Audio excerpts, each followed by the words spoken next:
the masses. Headline edition, July 8, 1947. The Army Air Forces has announced that a flying disc has been found and is now in the possession of the Army. If the game is rigged, change the game. Game changer. I occasionally think how quickly our differences worldwide would vanish if we were facing an alien threat from outside this world. This is Fade to Black with your host, Jimmy Church, on the Game Changer Radio Network. I need your help to get to the year 1985. You're listening to Fade to Black with Jimmy Church on the Game Changer Network.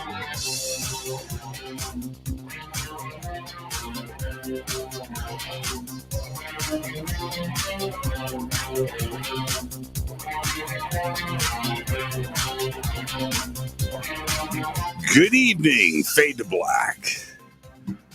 Bespoke radio for the masses. Yeah, man, how you doing? Today's Monday, August 1st, 2022.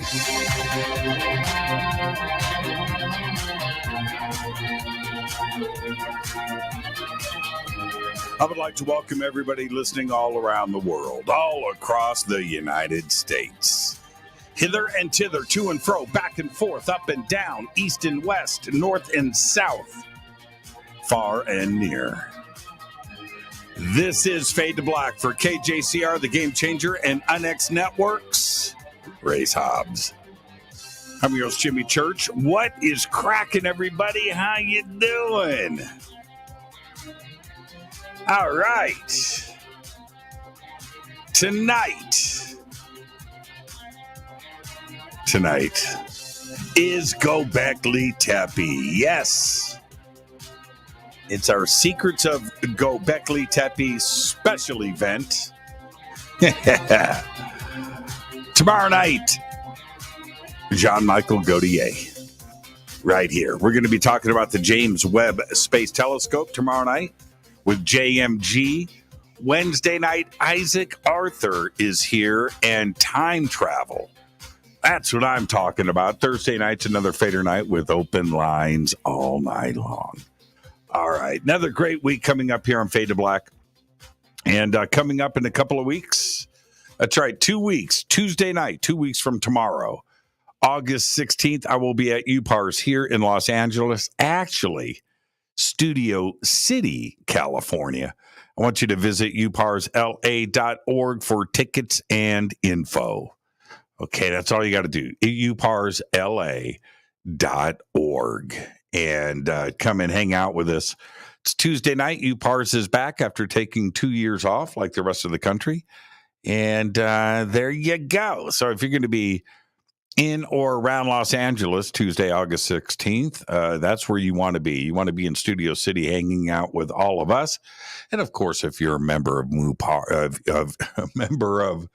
UPARS, you know it's back, and it's going to be great. So I'll see everybody there August 16th.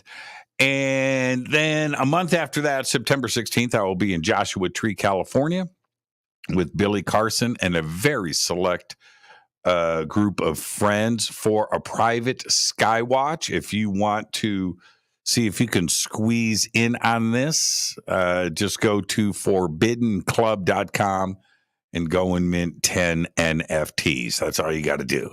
Get your black card. And then you can come and hang out with us. We're going to be doing one night in Joshua Tree and one night at Giant Rock. It's going to be great. It's going to be great. Then coming up in October, I'll be in Egypt for about a week with 80 friends and Billy Carson. Very excited about that. I'm going to be live streaming from there and hanging out. I cannot wait. That is going to be amazing. Coming up in October, we're already in August. And today I was speaking with everybody over at Conscious Life Expo, getting all of that set up. That's coming up in February. Then in April, I'll be on a cruise, and we'll get everything posted up about that too as well. The cruise is set, and I've been really busy this weekend and today in preparing for today's show and getting stuff lined up for this week. I'm just behind the ball, really busy, and over the next couple of days, I'm going to be shooting for a new film that is just about done, and we're going to do some more pickup shots for that. I'll be shooting for that for the next couple of days, and then coming up in a couple of weeks too as well, right after UPARS start shooting my new TV series, and very excited about that, man. That took up a big chunk of my day today too. So yeah, really busy. And through the end of the year, and I was talking to a couple of friends. We had I had Ken Priest was over on Friday night. Lisa Reed was here. Nurse Nancy was here. Gerald was here. Gerald Rhodes. And we had a little cookout and a sky watch and did some things. And we're sitting around talking about, the community and UFOs and things. And I'm laying out my schedule to that. And this is the thing. I was like, man, I want, I want some more cookouts. I want some hangout time. I'm booked. I've got like a zero free time through December. And it's kind of freaking me out a little bit. I mean, it's great. It's awesome. But man, right? Okay. Be careful what you wish for. That's all I've got to say there. Get your free membership right now to the NX Network. Go to the unexnetwork.com and you'll get for free their monthly newsletter. You'll get blog access. You'll get event notices. You'll get a free digital copy of their quarterly magazine. The new one is out now. And so you can do all of that over at the unexnetwork.com. Did you win? They did their drawing, and for now, their next conference, which is in Cape Girardeau, is coming up, and there is still discount tickets and stuff available. So go over to the unexnetwork.com. I know they did their big drawing and made the announcements and stuff. So cool. Also, so I was just mentioning, so I had everybody over at the house this weekend. And so Friday night, I gifted, I should say, lottery tickets to everybody for the $1 billion. And we didn't win. So I guess that single ticket came out of Illinois, I think. I think that's what the announcement was. But it was really cool having Ken Priest over at the house. And Ken, thank you for your gift today. It just arrived, and it was a statue. But I'll show you that on Thursday night for Fader Night. Right now, Eden Pure is having their Thunderstorm 3-pack special, where you buy 3 and save $200 and get free shipping. And it was great. I had guests over at the house this weekend, and I've got my Thunderstorms right now running in the house. And I was assured that my guest would walk in and go, man, smells fresh. Smells fresh in here. Let me see your home gym, Jimmy. Let me see what's going on. But guests coming in the bunker, and there's my Thunderstorm sitting right there. All you got to do is use the promo code FADER3, and the links are right here below us. And you can click and head straight over EdenPure.com, click on radio deals, click on my name, and it's right there. And use the promo code FADER3. Man, it's just amazing. Kills viruses. It makes me smell good. My house. All right. Follow me on Twitter at JChurchRadio. The Sandbox is hashtag F2B on Twitter. And Twitter's always live right up in front of me. And It's you guys crack me up. You guys crack me up. Hashtag Give2B is the sandbox, and you can come and hang out with us right there. All right. Got a busy night on the show, and I have been doing these Monday night specials. Well, I don't know how many I've done now, but we're going to do Gobekli Tepe tonight. So hang around for all of that. Let's get to the breaking news. On June 29th, the National Physical Laboratory in England recorded the shortest day in history. It was 1.59 milliseconds less than 24 hours. Using data from the International Earth Rotation and Reference Systems Service, 2020 boasted 28 of the world's shortest days on record since the introduction of the atomic clock. Earth's has continued to speed up compared to the average in 2021, leading to 2022's record for the shortest day ever recorded. 1.59 milliseconds. There you go. What does it mean? I don't know. What causes a shorter day? What causes the Earth's rotation to speed up? Right? Oceans, tides, climate change. I don't know. Is it something to worry about? I don't know, but it is interesting. All right, here we go. Asteroid news. An asteroid that could measure more than 1,200 feet across, that's right, as tall as the Empire State Building, is set to fly past Earth later this week after being discovered just a couple of days ago. It's dubbed 2022 OE2 and will make a close approach to our planet this Wednesday.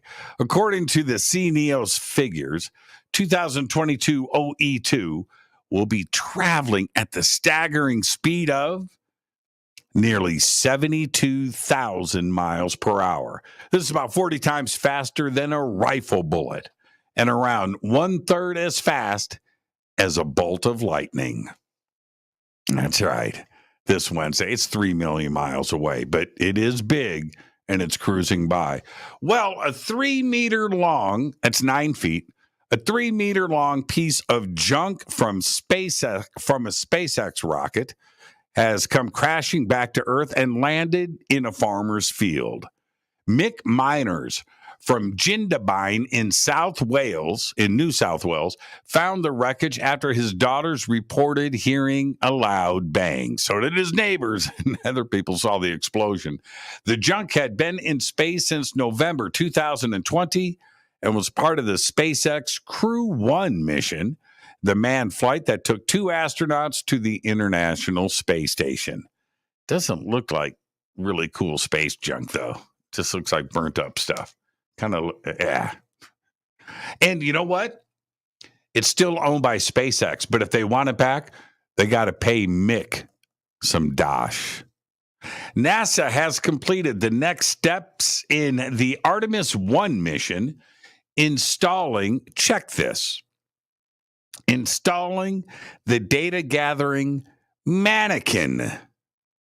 That's right. It's a mannequin commander. His name is Munikin Campos. They've installed him inside the Orion spacecraft that will launch to the moon atop a brand new mega rocket. In a tweet posted on July 27th, NASA's Exploration Ground Systems team announced that Campos had been successfully installed into the Orion capsule, which is atop the Space Launch System, otherwise known as the SLS. The SLS rocket for the Artemis 1 mission around the moon. Liftoff is currently targeted for the end of this month on August 29th. Now, you're probably wondering about the name, Munikin Campos. Well, he's named after Arturo Campos, the electrical engineer who was a key player in bringing the Apollo 13 mission safely back to Earth. He's a human-sized test dummy that is now strapped into the commander's chair at the head of the capsule. There you go. We're flying around the moon, well, with a test dummy, crash test dummy. at the end of the month. Pretty cool. All right. Well, now, here you go.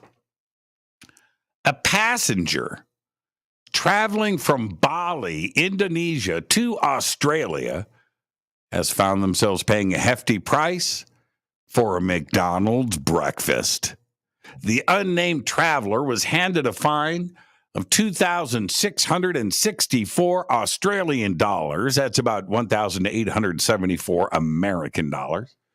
After 2 undeclared egg and beef sausage McMuffins and a ham croissant were found in their luggage arriving at the Darwin Airport in the country's Northern Territory last week. The incident came about days after the Australian authorities brought in a tough new biosecurity rule after a foot and mouth disease outbreak in Indonesia spread to Bali, a popular destination for Australian tourists.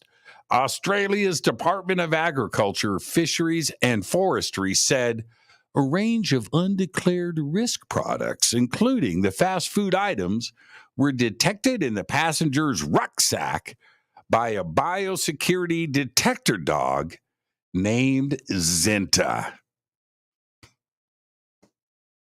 I'm going to leave that right there. Well, breaking news right before the show tonight. The United States has just killed Al-Qaeda leader Ayman al-Zawahiri in a drone strike.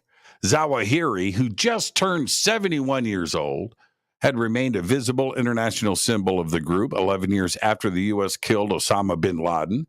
At one point, he acted as bin Laden's personal physician. Zawahiri was sheltering in downtown Kabul, celebrating his birthday in Afghanistan to reunite with his family, and was killed in a precise, tailored airstrike using 2 Hellfire missiles. There you go. Let's get the show cracking on this day in history. 1981. It went down. MTV. Music television goes on the air with the words, "Ladies and gentlemen, rock and roll."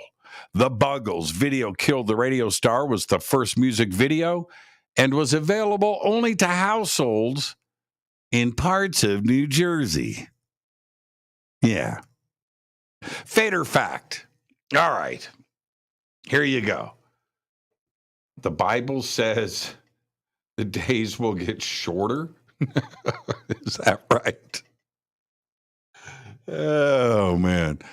Fader fact. Steve Jobs and Steve Wozniak offered a 1/3 stake in Apple for $50,000.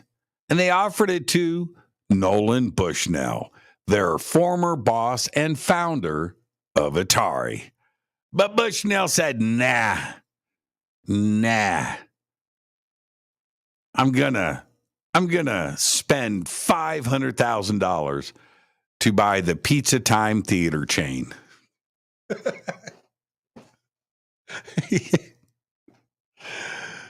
That's right. This is a true story. It's vetted. That's a fact right there. Pizza Time theater chain. Oh, man. All right. Tonight is our Gobekli Tepe, Secrets of Gobekli Tepe special event. And I'm very excited to get around to doing this show. And so before I do, it's going to be a long night. Got a lot to discuss. I need to hit me some River Moon coffee.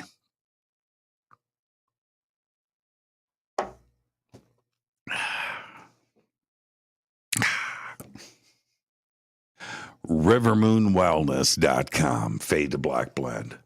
Truly the best coffee in the world. All right. So, by the way, Ken Priest was over at the house this weekend. Did I tell you that? He got to taste Fade to Black Blend. I think he said he already had it, though. Had it at the house. Video Killed the Radio Star. All right. Now, promo code F2B Blend. Links are below. Go and just get the best coffee in the world. rivermoonwellness.com. All right. Gobekli Tepe. I signed off with Gobekli Tepe for years and years. I had it in commercials. I did countless shows about Gobekli Tepe. I discussed it with so many guests. I made t-shirts. I ended every call with it. And still, no matter what I did, I still get 5 emails a day. I do. So, Jimmy, what's that thing you say? And I don't get it, man. I don't get it. I don't get it. Seriously. And after the show today, like as in tomorrow morning, I'm going to wake up, check my email, and there it is. It's going to be there. What? I don't know what else to do. I don't. I try to raise the awareness. And in a large part, I was pretty successful. I mean, I have people come up to me all the time. Hey, Gobekli Tepe. Yeah, it's cool, right? But I don't get it. How is it possible after a couple of thousand shows, and a couple of thousand commercials, a couple of thousand phone calls, t-shirt, Gobekli Tepe everywhere, right? That people don't know. It's the oldest, the coolest, the most remarkable place on earth. As a matter of fact, we asked for Gobekli Tepe. We searched for Gobekli Tepe. We friggin' found Gobekli Tepe. And we get crickets. It should be the most talked about subject ever. It should be. And I'm going to say I first heard about Gobekli Tepe back in the late 90s. And, I'm chasing stuff down. I'm doing my thing. And, I find it, late 90s, 2000 or so. And what I thought then, I still wonder about today, which is why isn't every network, why isn't every news broadcaster, why isn't every reporter in the world talking about Gobekli Tepe? It literally rewrote history.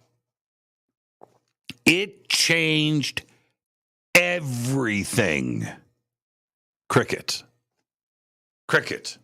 I think there's a lot of reasons for it, but I think it scared the establishment, right? Because there's so much talk out there, and the different ideas about Atlantis and the possibility of there being something else before us, and they had spent so much time, the last 2,000 years.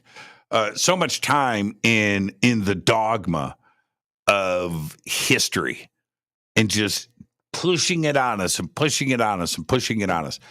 And, something like this comes along, and then what does it suggest? Well, it says just on the surface with the facts of the case that we don't know what's going on, that we don't know about our history. We seriously don't. And so if Gobekli Tepe opens up the door, then what else? What else do we have to take a look at? What else is going to happen? It just got squashed. And I really thought back in 2000, when the news broke on this, that, and it was so downplayed and so hush. I thought it was going to blow up. I'm talking about universities and history classes and TV shows and things. You know, how many documentaries on the Great Pyramid? How many documentaries on the Sphinx? How many documentaries on Egypt or Greece or ancient Rome, right? And it was hard enough to get Mesopotamia into the picture, and ancient Sumer. And even that never really caught hold.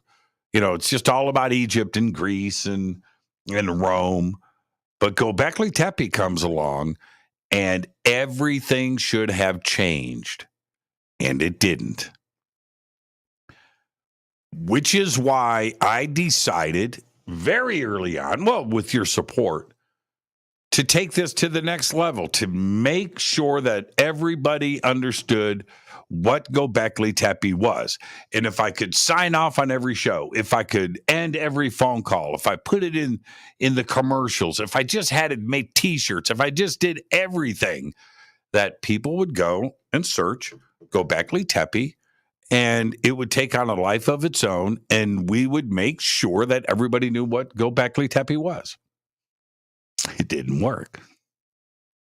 So with that, tonight is our Secrets of Gobekli Tepe special. And I'm going to go from the beginning to the end, where we were in 1995, all the way through to today in 2022. I've got some great images and things that you probably haven't seen before. We're going to go through that too as well.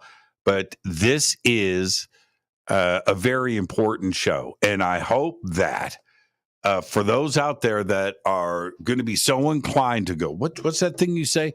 That hopefully after today's show, that's not going to happen anymore. And more people are going to see this special, and they're going to go and check it out and go and do the research on their own. All right. This is Fade to Black. I am your host, Jimmy Church. I just told you tonight, our Secrets of Gobekli Tepe special event.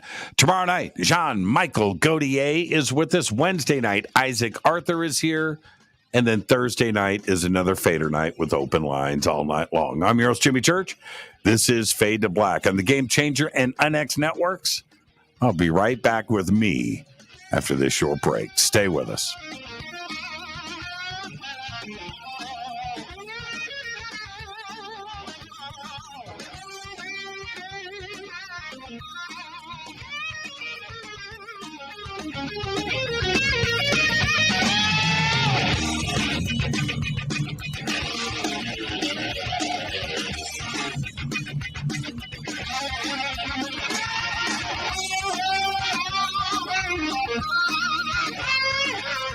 This is Nicole Church, daughter of you-know-who, and you're listening to Fade to Black on JimmyChurchRadio.com and the Game Changer Network. You're listening to Jimmy Church and Fade to Black on the X.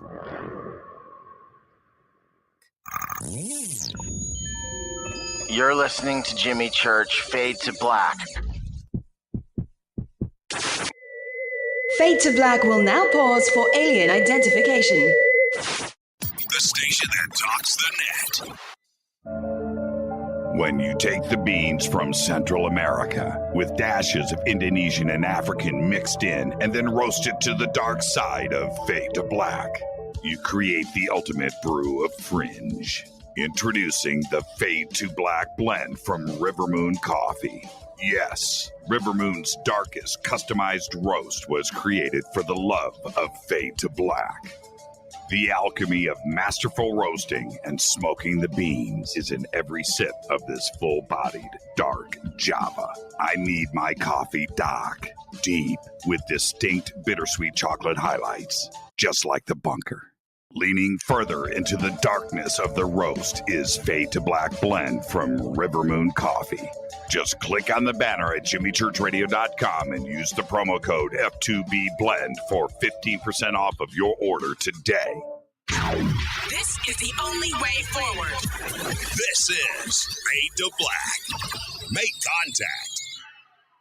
This is Jimmy Church of Fade to Black, and you can get our podcast for just $2 per month. All you have to do is click on the podcast banner over at jimmychurchradio.com. Hello, Fadernauts. Jimmy Church here. You've seen me with my thunderstorm. Now you can purify the air in your home and get healthy, clean, fresh-smelling air and eliminate odors just like I do right here in the bunker. The Eden Pure Thunderstorm uses oxy technology that naturally sends out O3 molecules into the air, which seek out odors and air pollutants in your home and destroys them. It's called a thunderstorm because it purifies the air just like after a thunderstorm. And right now, you can save $200 on an Eden Pure Thunderstorm 3-pack for whole home protection. With this special offer, you're getting 3 units for under $200. Seriously. Go to EdenPureDeals.com and use Fader3. Shipping is free and it's easy. Just scroll down. You'll see my name right there, Jimmy Church. Click on it and get your deal today. That's EdenPureDeals.com. Do you have an interest in the paranormal? Then you'll love the UNexNetwork.com. The X is your streaming audio and video for everything supernatural, strange, and mysterious, like UFOs, Bigfoot, ghosts, and so much more. From hosts like Jimmy Church, Whitley Strieber, Micah Hanks, and Christina Gomez. Visit the UNexNetwork.com show page for a complete list of all the paranormal programs you'll find on the X. Be sure to follow us on Twitter for updates at KUNXDB. Follow our Facebook group, UNX Network. Find the podcast on Spotify, iHeart, Audible, and Apple Podcast. It's time. It's new. It's the X.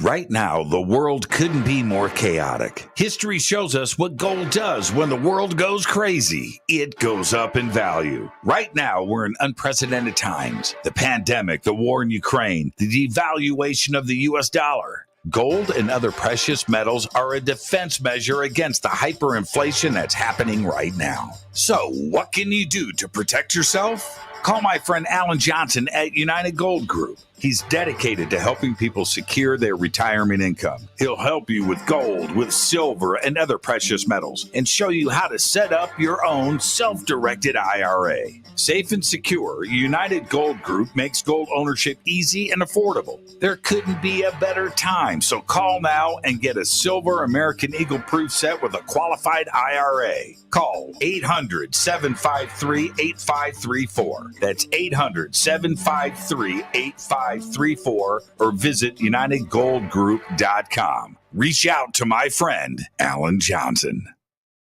9 out of 10 geneticists agree. Fade to Black is not your father's radio show on the Game Changer Radio Network. Hi, this is Rob Reiner from Anvil, and you're listening to JimmyChurchRadio.com. What's up? I'm Chris. What up? This is Kyle Manson. You're listening to Jimmy Church Radio.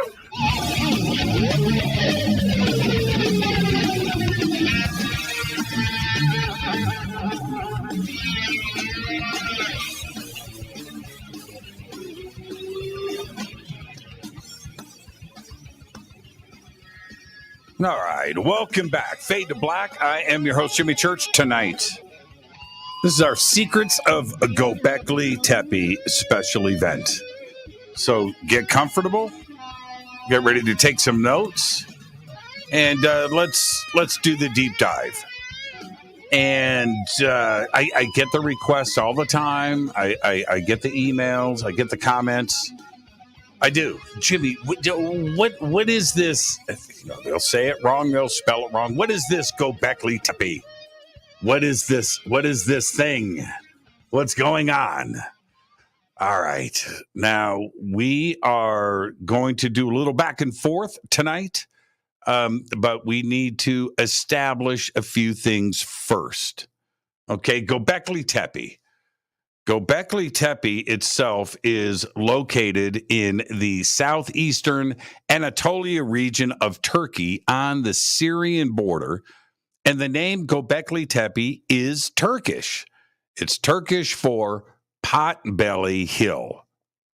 Now, specifically, the site is located in the Tas Tepeler or Stone Hills in the foothills of the Taurus Mountains.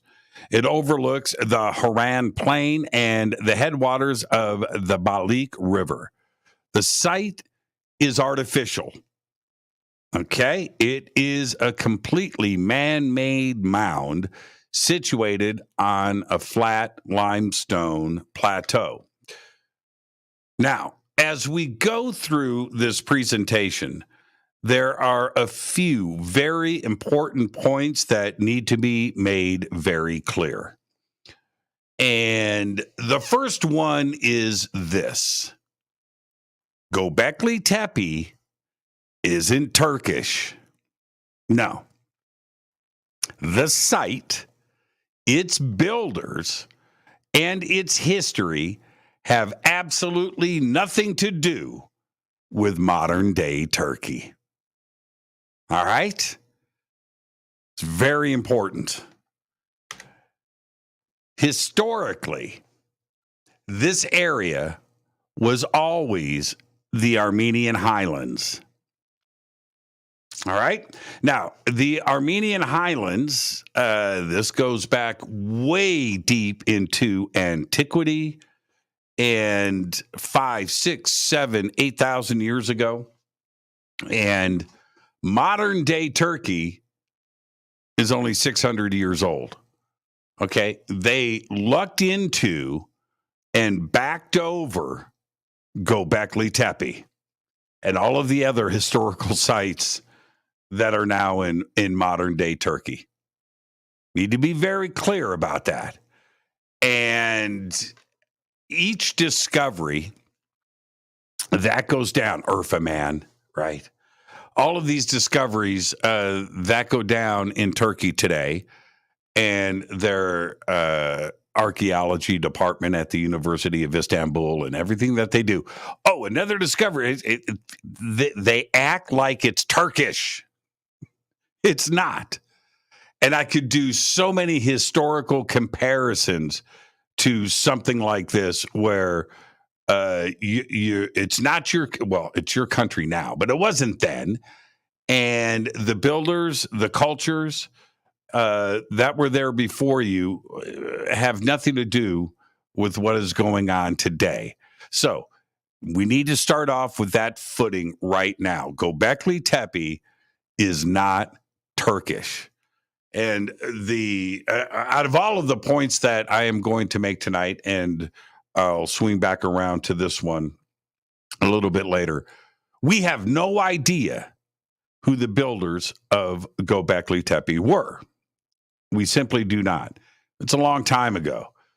The site itself is currently dated to about 9,500 to 10,000 BC, or around 12,000 years old. And it contains the world's oldest currently known megaliths, period. These are the facts. All right. Now, it was first used at the dawn of the Neolithic period, which in Southeast Asia marks the appearance of the oldest permanent human settlements anywhere in the world. Now, it was first noted in a survey in 1963, but it wasn't until 1995 when a farmer who owned the land kept hitting his plow on some rocks. That's right. And he decided to dig them out so he could plow his fields. And as a matter of fact, he took a sledgehammer to them, tried to break them apart. I will show you that in a little bit too as well. And fortunately, one of his friends stepped in and said, hey, whoa, stop. Because they started to see carvings on the top half of what would turn out to be 2 T-pillars from enclosure A. He stopped the digging and called Istanbul University. And that's when this man right here, Klaus Schmidt, arrived. And Klaus started excavations in 1996 that lasted until his death in 2014. Klaus was instrumental in all of the archaeology that was going down at Gobekli Tepe. As a matter of fact, in 1995, Klaus purchased a house in nearby Urfa, right? The Urfa man, which became his base of operations. He lived there. His team excavated the site during 2 months in the spring and 2 months in the fall. It was designated a UNESCO World Heritage Site in 2018. That's right. It took 20 years for that to happen, but UNESCO recognized it as one of the first manifestations of human-made monumental architecture. As of 2021, less than 5% of the site has been excavated. Now, at the time that Gobekli Tepe was occupied, the climate of the area was warmer and wetter than it is today. This image here that you see is when the excavations first started, and there was still grass growing on the hills. And you can see here how large Gobekli Tepe started to turn out to be. They had no idea. It started with those 2 T-pillars in Enclosure A back in 1995. It was surrounded back then in antiquity by an open steppe grassland with abundant wild wheat and barley and herds of grazing animals such as wild sheep, wild goat, and gazelle. There is no evidence of substantial woodlands nearby. 90% of the charcoal recovered at the site was from pistachio or almond trees. Very interesting. Now, archaeologists, they disagree on whether the site provided ready access to drinking water. Several cisterns carved into the bedrock under the site were discovered, each holding at least 5,300 cubic feet of water, and a subsequent excavation has uncovered a possible rainwater harvesting system. That's right, 12,000 years ago. Radiocarbon dating shows that the earliest exposed structures at Gobekli Tepe were built between 10,000 and 9,000 BC. The site was significantly expanded in the early 9th millennium BC and remained in use until around 8,000 BC, when, instead of the site being abandoned and turned into ruin and disappearing, it was deliberately backfilled and buried. There was no evidence that any culture ever returned to the site. Now, here in this image, you can see this is one of the sections of Gobekli Tepe. We're going to be going through all of this tonight. And what you're seeing at the bottom half of this is enclosures A, B, C, and D. Now, there are 3 layers. There's more, but three layers right now that are being looked at. And layer 3 is the earliest stage of the site's history, where circular compounds first appear. They range from 33 to 98 feet in diameter. Their most notable feature is the presence of these T-shaped limestone pillars. The image that you're looking at here is an artist rendition of what the site probably looked like as it was being built. Okay, remember, it's been buried and these walls are backfilled with dirt. And the dirt is being removed and exposing things. Now, there's a couple of other points that I want to make at this point. No bodies have been discovered. In other words, it's not a tomb. The builders of the site didn't establish a graveyard. No bodies have been found. There's been one single partial cranium up from a skull that was found, but that's about it. So one of the things that Klaus Schmidt had suggested is that maybe there are some burial sites behind the walls in the dirt, but none have been found to this point. Now, the limestone pillars are all set within walls, which are unworked stone. 4 such circular structures have been unearthed so far. Geophysical surveys indicate that there are 16 more stone circles, exposing up to about 8 pillars each, accounting for nearly 200 pillars in all. Here is another artist's rendition on possibly how Gobekli Tepe was built and how these T-pillars were erected. And what I found interesting about this, there's a lot of conversation about how this was done, but we're talking about 7,000 years before Giza. And here you can see a type of crane, ropes, and other things. We don't know how it was built, but the thought of something like this going down 12,000 years ago just doesn't make any sense, and that completely upsets the historical narrative and dogma that we have been taught in our schools, going through to this very day.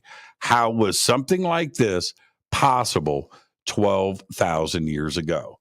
Now, 2 tall pillars stand facing one another at the center of each circle. It appears that there may have been a roof over each of the circles, and stone benches designed for sitting are found in the interior of the stone circles. Now, isn't that interesting? Again, all of this 12,000 years ago. Now, that's layer 3. Layer 2 is the creation of the circular enclosures in layer 3 later gave way to the construction of small rectangular rooms. All of this going down in layer 2. Rectangular buildings make more efficient use of space compared to the circular structures. But the T-shaped pillars, the main feature of the older enclosures, are also present here, indicating that the buildings of layer 2 continued to serve the same function, whatever they were, in the culture. Now, the several adjoining rectangular, doorless, and windowless rooms have floors of polished lime, reminiscent of the Roman terrazzo floors. We're talking about polished, cooked limestone. The carbon dating has yielded dates between 8,800 and 8,000 BCE. Now, layer 1, and you can see here the limestone floor, polished. Layer 1 is the uppermost part of the hill. It is the shallowest, but accounts for the longest stretch of time. Now, archaeologists right now disagree on how much labor was needed to construct the site. But one thing is for sure, the work of quarrying, transporting, and erecting tons of heavy, monolithic, and almost universally well-prepared limestone pillars was not done by a handful of people. Just one T-shaped pillar from Gobekli Tepe would have taken 20 people a year to carve. Just one. There are 200 at the site. And 50 to 75 people a week to transport a few miles. Now, what this would suggest then that there was an organized civilization established at Gobekli Tepe. You would need to food, to clothe. You would need to have agriculture. You would have to have a system of government. You would have to have an hierarchy. You would have to have a leader. All of this would had to have been established at Gobekli Tepe when none of this was happening, allegedly, anywhere in the world. It's astonishing that this was built with an organized culture and community. It wasn't supposed to exist. Now, the other interesting part about this point, the historians will tell you that it was a nomadic culture. No organized agriculture. There was no herding of animals. None of this was established yet.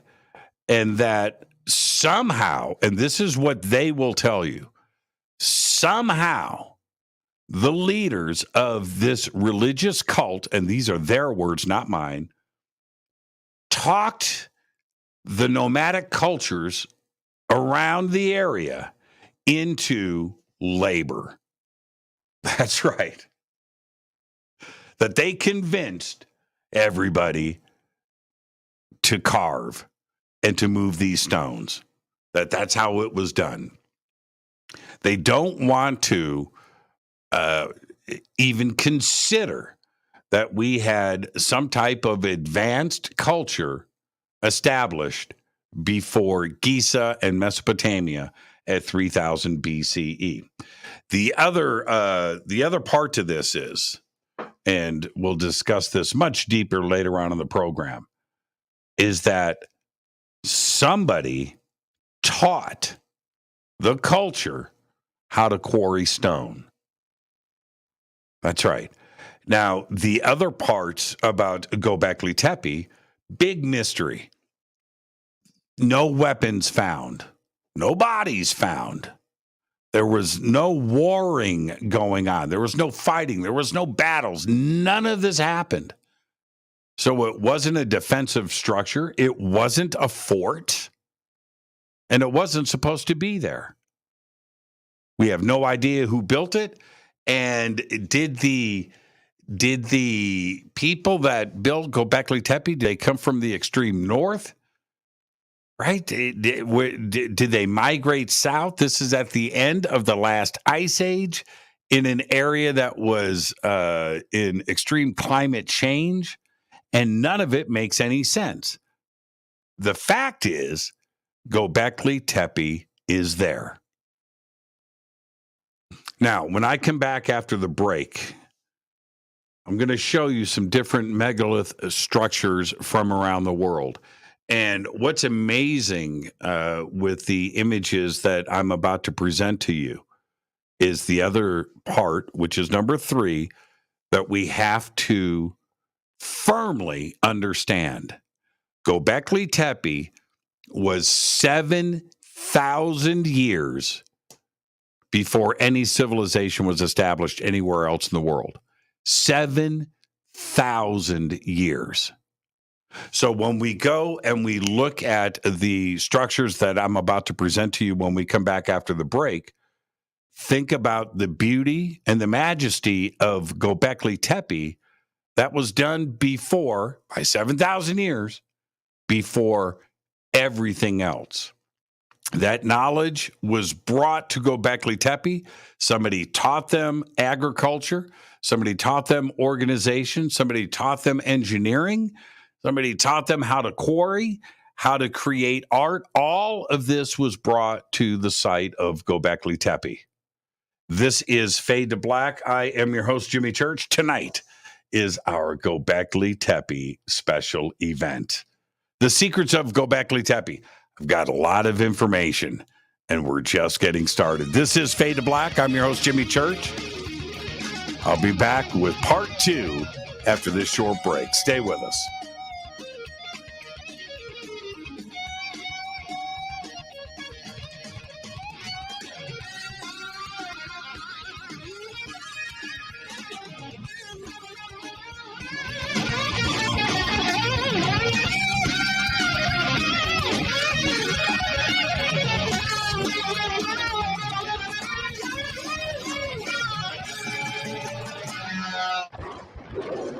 This is Fade to Black with Jimmy Church on the Game Changer Radio Network. Your 1 million gigawatt paranormal powerhouse, KUNX DB, VX.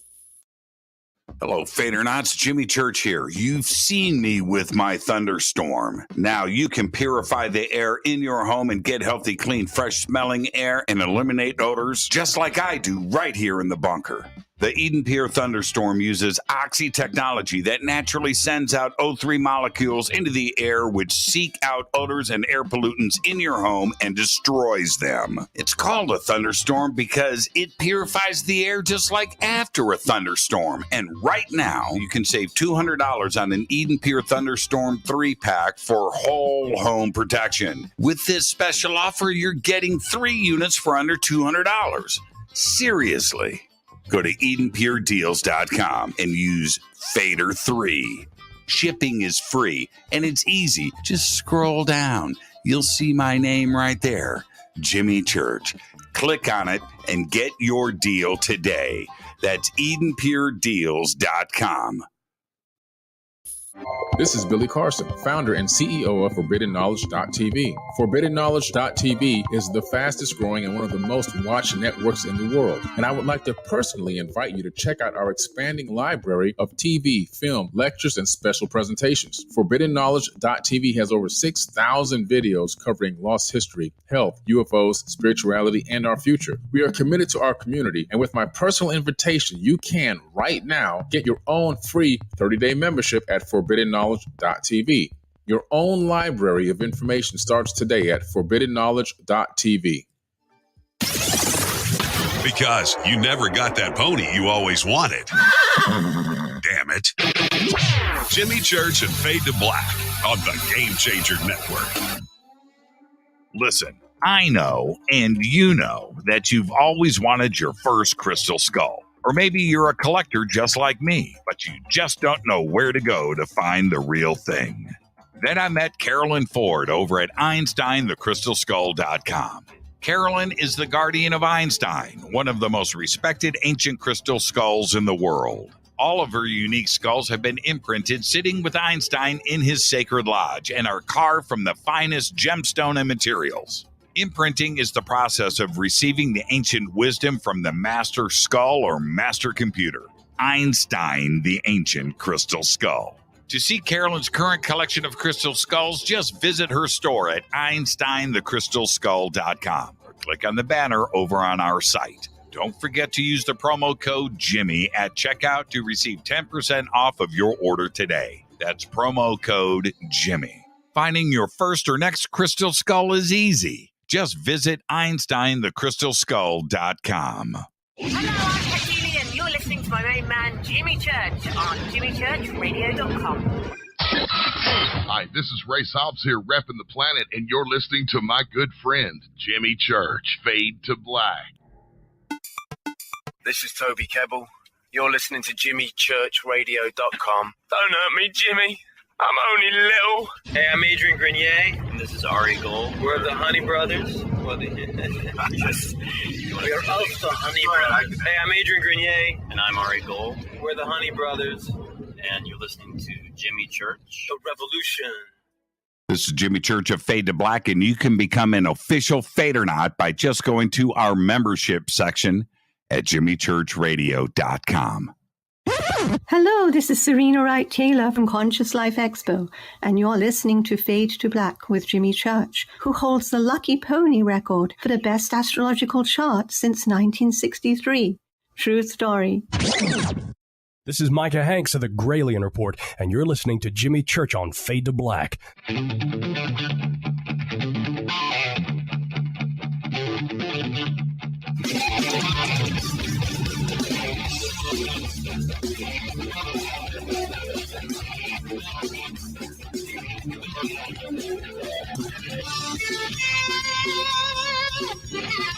All right, welcome back. Tonight is our Secrets of Gobekli Tepe special event.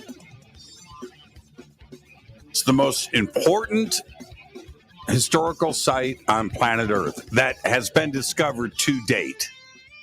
the most important site. You're looking at one of the T-pillars here from enclosure number A. Enclosure A. This is one of my favorite T-pillars. We're going to be going back to this in a second. There's the Perses, the vulture holding a moon, right? Scorpion. Could it be the Zodiac? Right there. Here's another image. This is one of my favorite images. Those are ducks.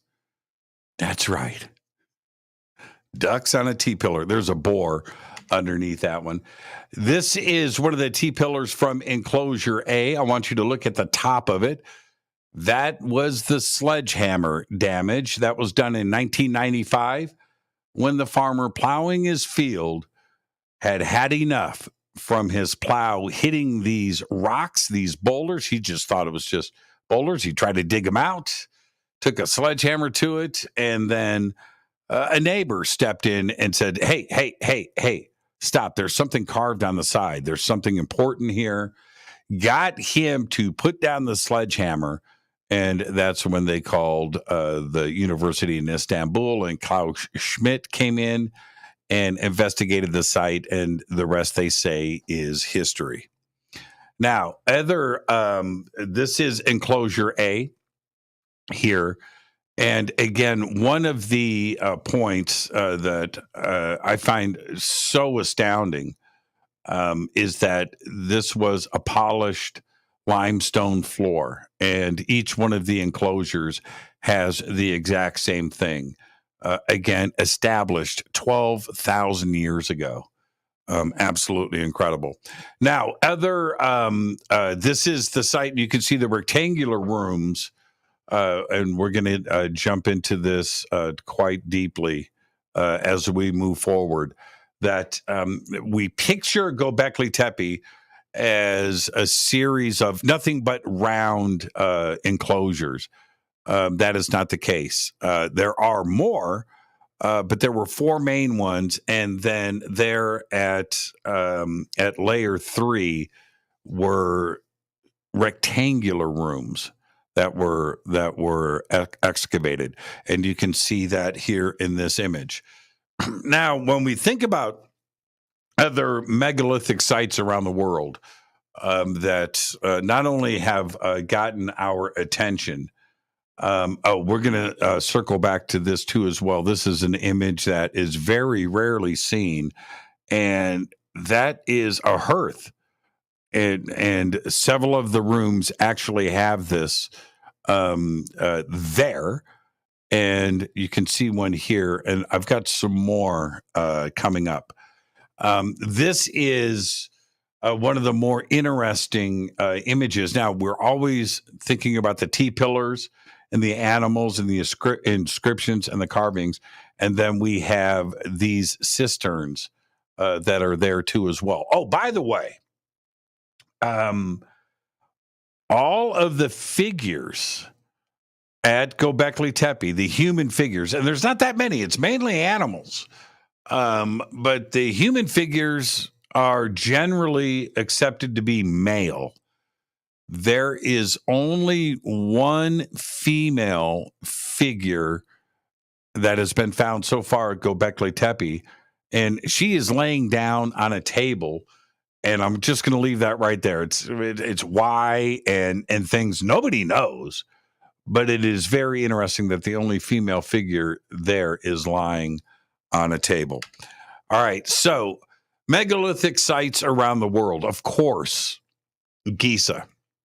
And Giza is very important, and we're going to discuss that in just a minute. But Giza, again, we don't know the age. I keep going back to the word dogma. And we have been told over and over again that Giza is 3,000 years old, 2650 BC, 2700 BC, and that was the start of everything, right? That's it. Giza. All right? Remember, Gobekli Tepe is 7,000 years older if we base everything on what we are told. So we're told that Giza is 3,000 years old. 7,000 years before Giza, Gobekli Tepe was built. 7,000 years. We have Cusco, Peru. And here's the thing. That's 1,000 years old. 1,500 years old. We have the Mayan pyramids. This is Chichen Itza. Gorgeous, unbelievable, historic site. It's 1,000 years old. That's it. It's 1,000 years old. We have Chaco Canyon right here in the United States. Majestic. It's beautiful. It's 1,000 years old. 1,500 years old, maybe. And also, we don't know much, right? We have sites like Orkney Island up on the northern side of the United Kingdom. All right. And aging there 2,000 years, maybe 3,000 years old. Right. That's it. And which would put Gobekli Tepe 8,000 years older, 8,000 years older than Orkney Island. We have Stonehenge. A lot of comparisons between Gobekli Tepe and Stonehenge. Understandably so. Stonehenge is 5,000 years old. Okay, so established numbers today put it at around 3,000 BC, somewhere in that neighborhood. But again, Gobekli Tepe is 7,000 years older than Stonehenge. We have Pumapunku in Peru and Bolivia. The dating in Pumapunku is very controversial. The dating at Pumapunku has been established not because of radiocarbon dating, but because of the orientation to celestial objects that would line up there at Pumapunku, which would put this at 15,000 years old. We don't know. The thing about Pumapunku that makes it very interesting, much like Gobekli Tepe, is that we don't know anything about Pumapunku. There was no writing. There were no trees, just like Gobekli Tepe. And they were able to replicate those H blocks with precision. And we still don't know how that was done. Pumapunku right there in Bolivia and Peru. We have Baalbek, Lebanon. Now, one of the more mysterious megalithic sites in the world because of the size of the blocks, and you can see what we're looking at here. We don't know how they were quarried. We don't know how they were moved. Later, Baalbek, Lebanon, these megalithic blocks, which were so big, the Greeks came in and the Romans and built temples on top because it was a really good footing to build their stuff on and their temples. But there's Baalbek, Lebanon. And then we have, of course, Easter Island. Now, with each one of these megalithic sites, a lot of engineering theories have been put behind this. How far were the stones transported? How were they carved? And you put the math to it and you start to figure out how many people were involved and what it would take for the engineering of this and the quarrying and the moving of these huge megalithic stones. Well, the same math has been applied to Easter Island, and they have tried to take some of that, and we'll get to that in just a bit, some of that math and some of those theories and apply those to Gobekli Tepe to try and figure out what the population was, how big was the community, how much food was involved, how long did it take to build the site.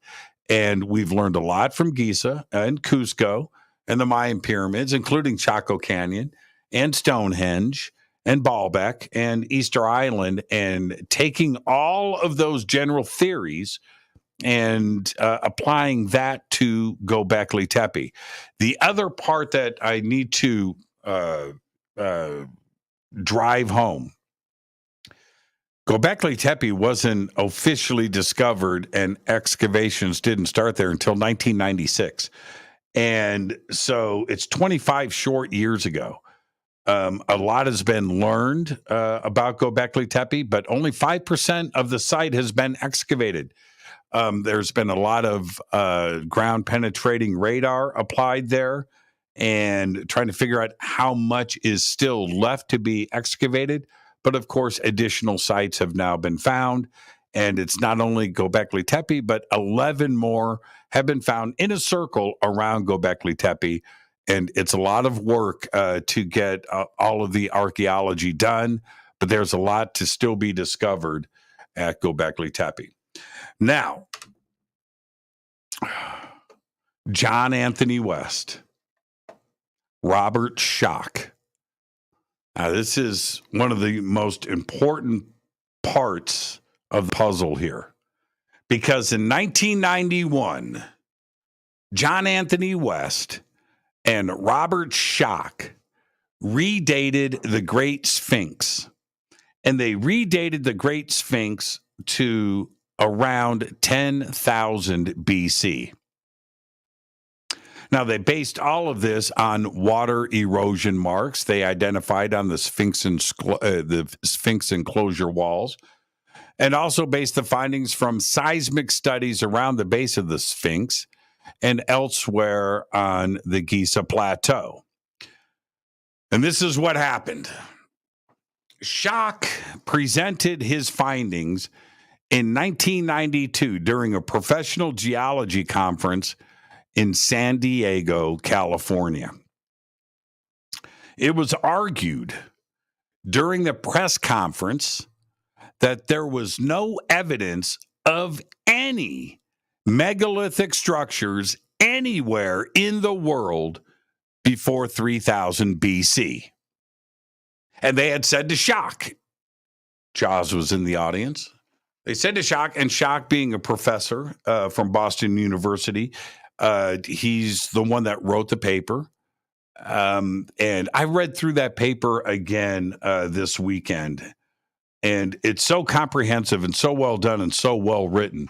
But it was completely dismissed by all of the universities and academics around the country and all of the geology professionals, right? They dismissed all of his work. And he said, no, there is no evidence that anything ever happened before 3000 BC.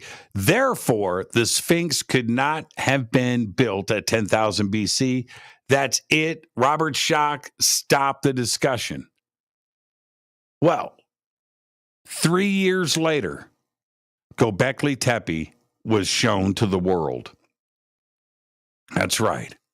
A megalithic complex that not only rivaled the majesty of Giza, but it was 7,000 years older. And what the professional community asked for, all of those academics, was just show us one site, show us one that predates Giza, and then we can have a conversation. Well, Robert Schoch and John Anthony West didn't have the opportunity to have Giza, to have Gobekli Tepe a part of their argument. As a matter of fact, there wouldn't have been a discussion at that press conference had Gobekli Tepe been discovered 3 years prior. It not only supported what Robert Schoch and John Anthony West were proposing in their theory, but it would have shut down all of the discussion. Here's the thing. Robert Schoch and John Anthony West left this earth a couple of years ago. But they did have the opportunity to go to Gobekli Tepe and explore it together. Egyptologists have been in denial about Gobekli Tepe since its discovery. Zahi Hawass said that infamously, got caught on tape saying, "What is Gobekli Tepe? I've never heard of it." Because it completely upsets the narrative that they have been presenting for so many years, hundreds of years. That Giza was it. It was the first, and that's it. Well, no, that is not the case. And here's the other part. Gobekli Tepe is not that far from Giza. It's not. It's on the border of Syria in Turkey. Right? And so could you walk it? Well, kind of. It's not far. But if things are dating now in Giza, specifically the Sphinx, to 10,000 BC, and Gobekli Tepe is sitting there at 10,000 BC, one would have to ask the obvious question. Is there a connection? Remember, the stones were quarried at Giza. I had to figure that out. Who taught them? Stones had to be quarried and moved at Gobekli Tepe. Who taught them how to do it? Did the knowledge come from the north? Did it come down into Egypt? Now, I don't know, but the connection is there. And it's truly an obvious one. Now, today, the fact that Gobekli Tepe being 7,000 years older than Giza, but in the same neighborhood as Egypt, it's right there. It's in the Middle East. Why isn't anybody connecting the dots on this? And why isn't it okay for academia to try to consider who these cultures were? Where did the knowledge come from? And remember, nothing is just brought out of thin air. Everything is taught. Now, I have a very hard time believing that a nomadic culture that didn't have agriculture, that didn't have any knowledge of engineering, that hadn't domesticated animals yet, that somehow just found a limestone plateau in that part of the world and suddenly just invented quarrying stones, artwork, 3D relief carving, right? The zodiac, celestial events, all of this. Now, there is a connection between all of that and what was going on in Mesopotamia, ancient Sumer, and in Egypt. It's just the way that it is. Now, the site map of Gobekli Tepe looks like this. Now, down at the bottom, you can see right now we're going to talk about 4 specific enclosures. Now, down at the bottom of the site map is enclosure A, and that's where the farmer and his plow crashed into the first 2 T-pillars, and he took the sledgehammer to them. That was at Site A. We're going to be talking about Site B, Site C, and Site D. All right, so absorb all of this. All right. Now, enclosure A down at the bottom, which was the first one discovered and excavated by Klaus Schmidt, looks like this. Enclosure A was the first area discovered at Gobekli Tepe. Now, the ground plan of enclosure A appears more rectangular than round. Now, the first radiocarbon data suggests that it may be a little younger than enclosures C and D, and maybe the rectangular shape already at this point could indicate the transition to the later rectangular layer 2 building types that we are going to go through. The existence of different outer walls may as well hint at a longer building history and possible alteration over time. However, enclosure A is still not entirely excavated. So any description, anything that I can say right now is completely preliminary. We don't know. Only 5% of the site has been excavated.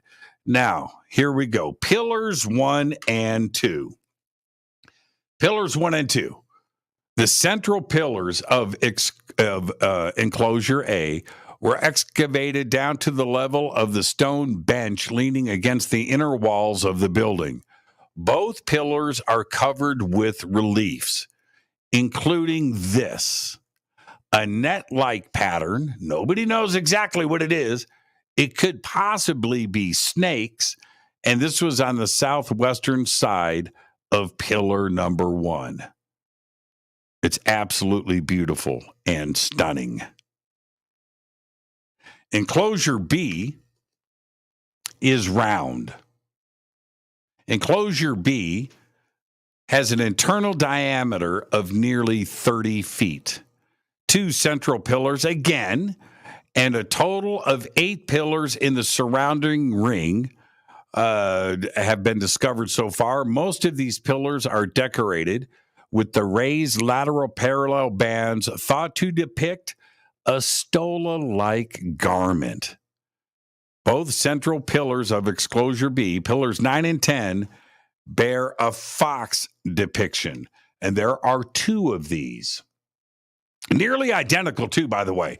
When you look at pillar 9 and pillar 10, you would think that you're just looking at photographs of the same pillar. The fox is identical. So there you go. That's pillars 9 and 10. Now, Enclosure C, mainly boars, by the way. Boars in Enclosure C. Lots of imagery of these boars. On the side of pillar 27, there's a high relief of a predator moving downwards. So one of my favorite parts of all of Gobekli Tepe, to see a 3D relief like this carved out of one piece of stone. Now, what is interesting here is that you have to imagine the mind of, right, Stone Age prehistoric man, a nomadic, allegedly, nomadic culture, that the artisan is able to think through what for the first time and carve a statue, a sculpture like this out of one piece of rock and not make a mistake. It's incredible. It's incredible. But that's, to me, that's not the most interesting part. And I've talked about this image.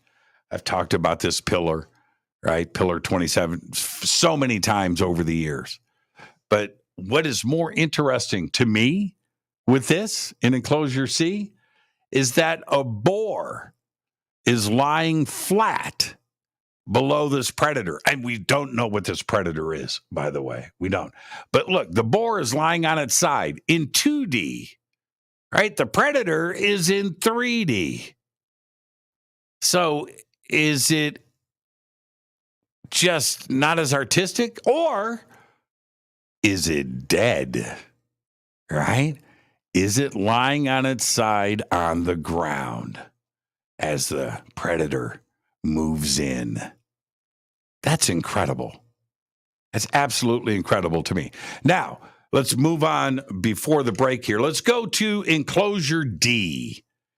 Enclosure D is the largest and best preserved so far. 2 huge central pillars are surrounded by a circle formed by, at the current state of excavation, 11 pillars, all T-pillars, right? Clearly visible on these T-pillars are shafts with the hands brought together at the abdomen. We've talked about this many times with, of course, belts, belt buckles, the Hermes H, the loincloths. And then there is Pillar 43, the 3 handbags. We're going to talk about all of this when we come back after the break. This is Fade to Black. Enclosure D. Now, you would think this would be called Enclosure A. So I don't want to confuse everybody. Enclosure A was found first. That's why it's called Enclosure A. Enclosure D is the one that has all of the attention. So we're going to focus on that when we come back. This is Fade to Black. I am your host, Jimmy Church. Tonight, our Secrets of Gobekli Tepe special event. I love it. I don't want any more email. Jimmy, what's Gobekli Tepe? What's this thing you say? This is Fade to Black. We'll be right back.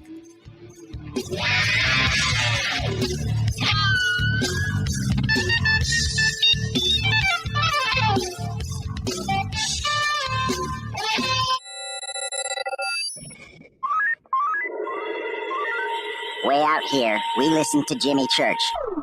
You're listening to Fade to Black. You're listening to Jimmy Church and Fade to Black on the X.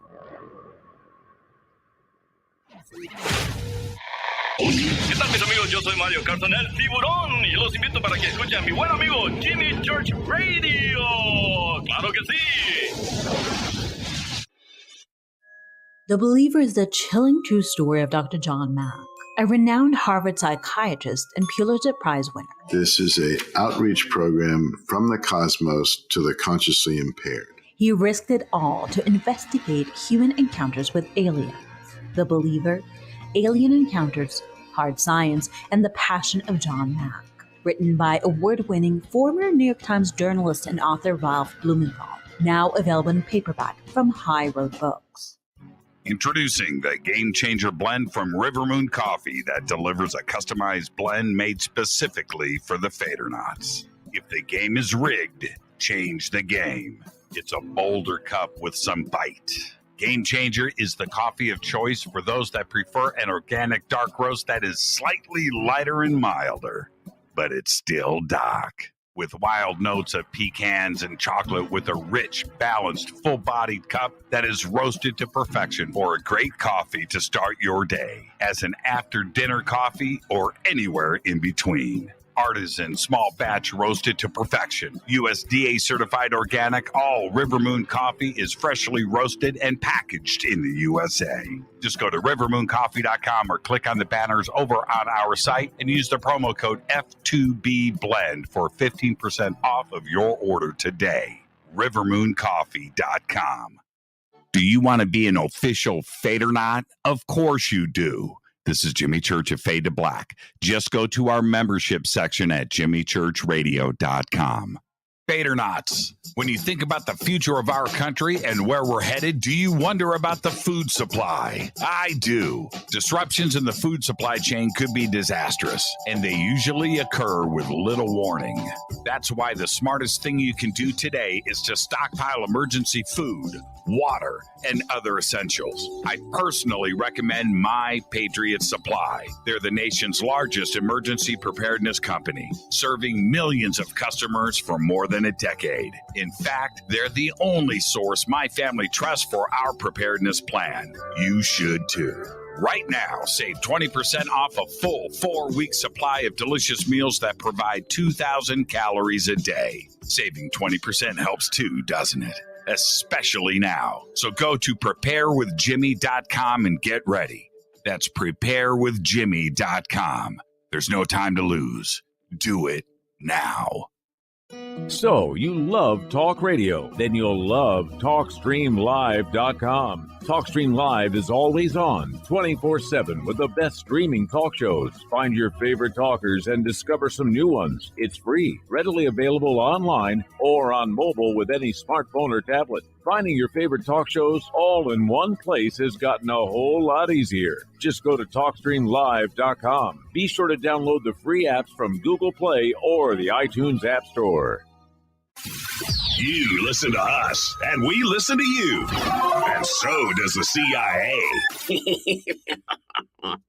Hi, I'm Ray Sobbs, and I'm here to tell you about something I really think you're going to like. The UNX Network is a part of a larger group called UNX Media, and one of the things we offer is the quarterly UNX magazine, which is available both in print and digital formats. This amazing magazine covers all aspects of the unexplained and makes for a great coffee table periodical that is certain to spark enlightening conversations in your living rooms. We invite you to check out the latest digital issue for free. Just go to unxnetwork.com/membership and fill out your free membership with your name and email and become a new free member. The new summer issue is now available, and the theme is Time Anomalies, which includes a feature article written by our managing editor, Lee Spiegel. Just go to unxnetwork.com/memberships. That's unxnetwork.com/memberships and get your free e-copy of the UNX magazine today.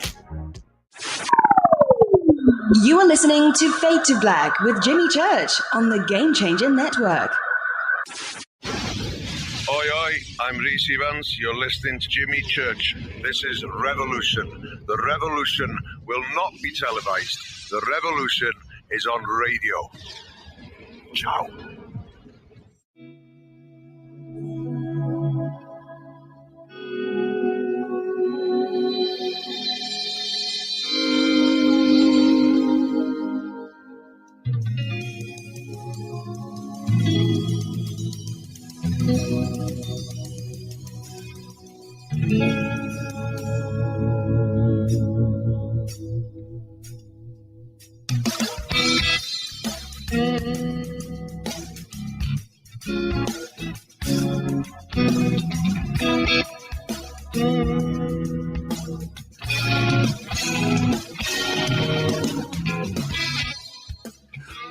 Welcome back. Fade to Black. I am your host, Jimmy Church. I have been talking about Gobekli Tepe for 10 years on this show.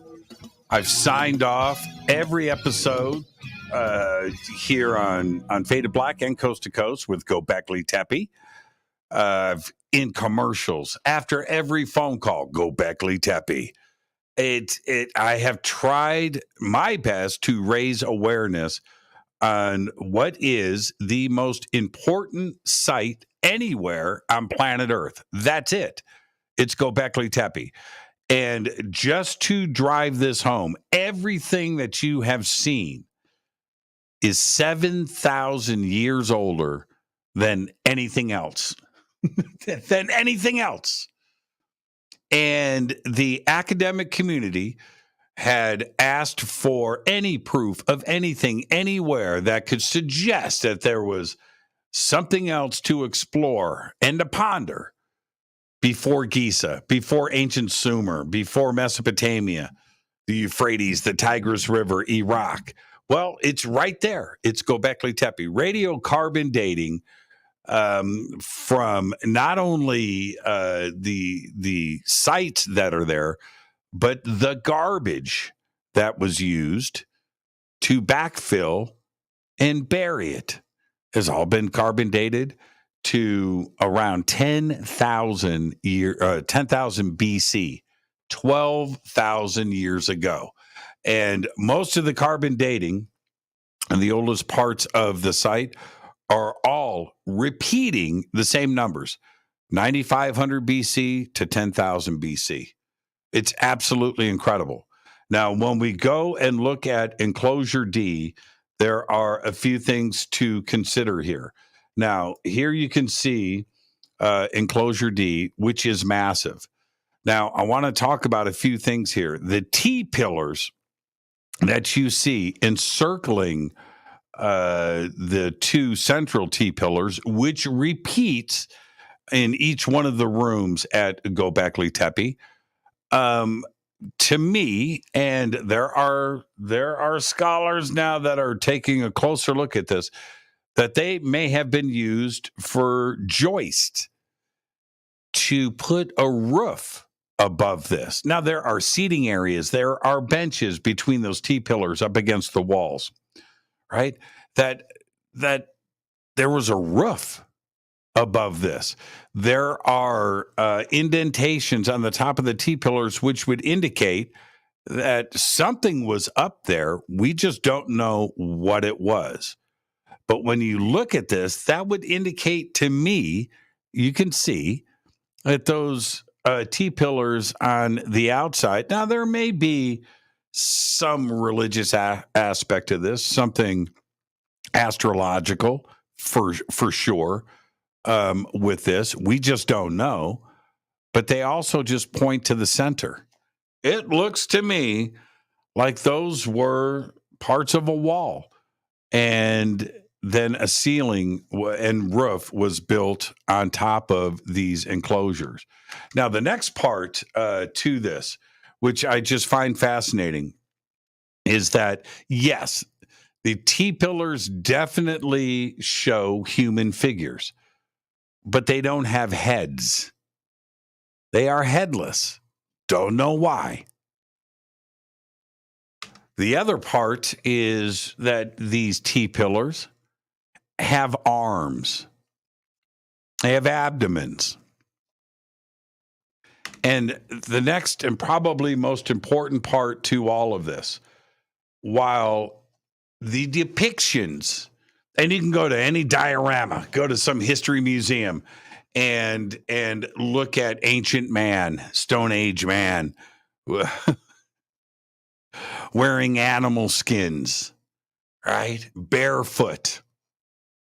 But apparently, the culture that built Gobekli Tepe 12,000 years ago had fashion sense. That's right. They had belts. They had belt buckles. That is a belt and a belt buckle 12,000 years ago. It doesn't make any sense. And the only reason why it doesn't make sense to us is because we're always told something else. We're shown something else. It's depicted another way. But apparently, there was a culture 12,000 years ago that had flowing robes, textiles, fashion sense, belt buckles.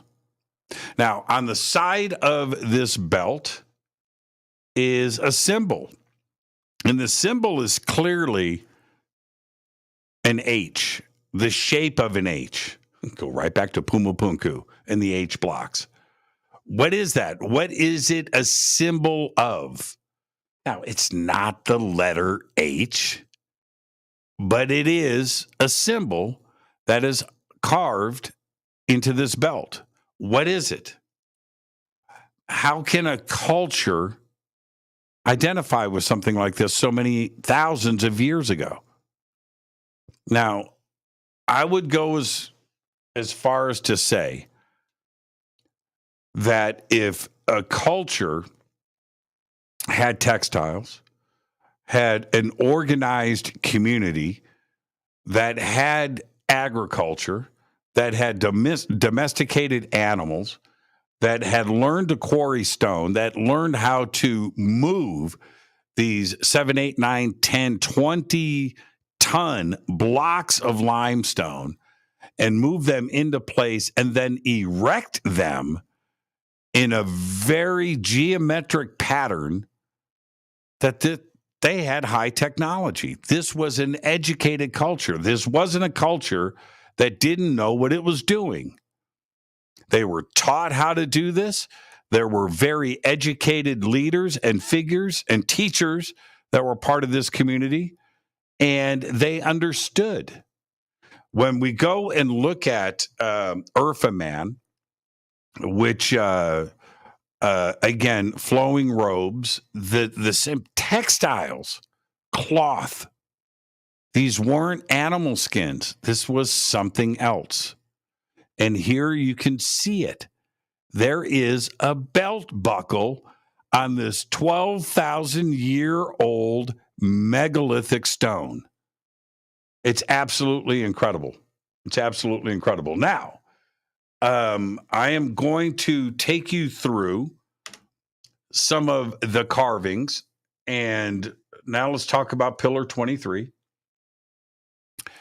The purses, these handbags at the top of this T-pillar, I wasn't necessarily the first, but I can't really say who started to bring this up first. All right. But I immediately noticed these handbags and the Anunnaki and Sumerian carvings from Mesopotamia with the same handbags. We're calling them handbags, and I started calling them handbags on this program. And now there is a lot of talk on different websites around the world where you can go and look and see the discussion of the handbags.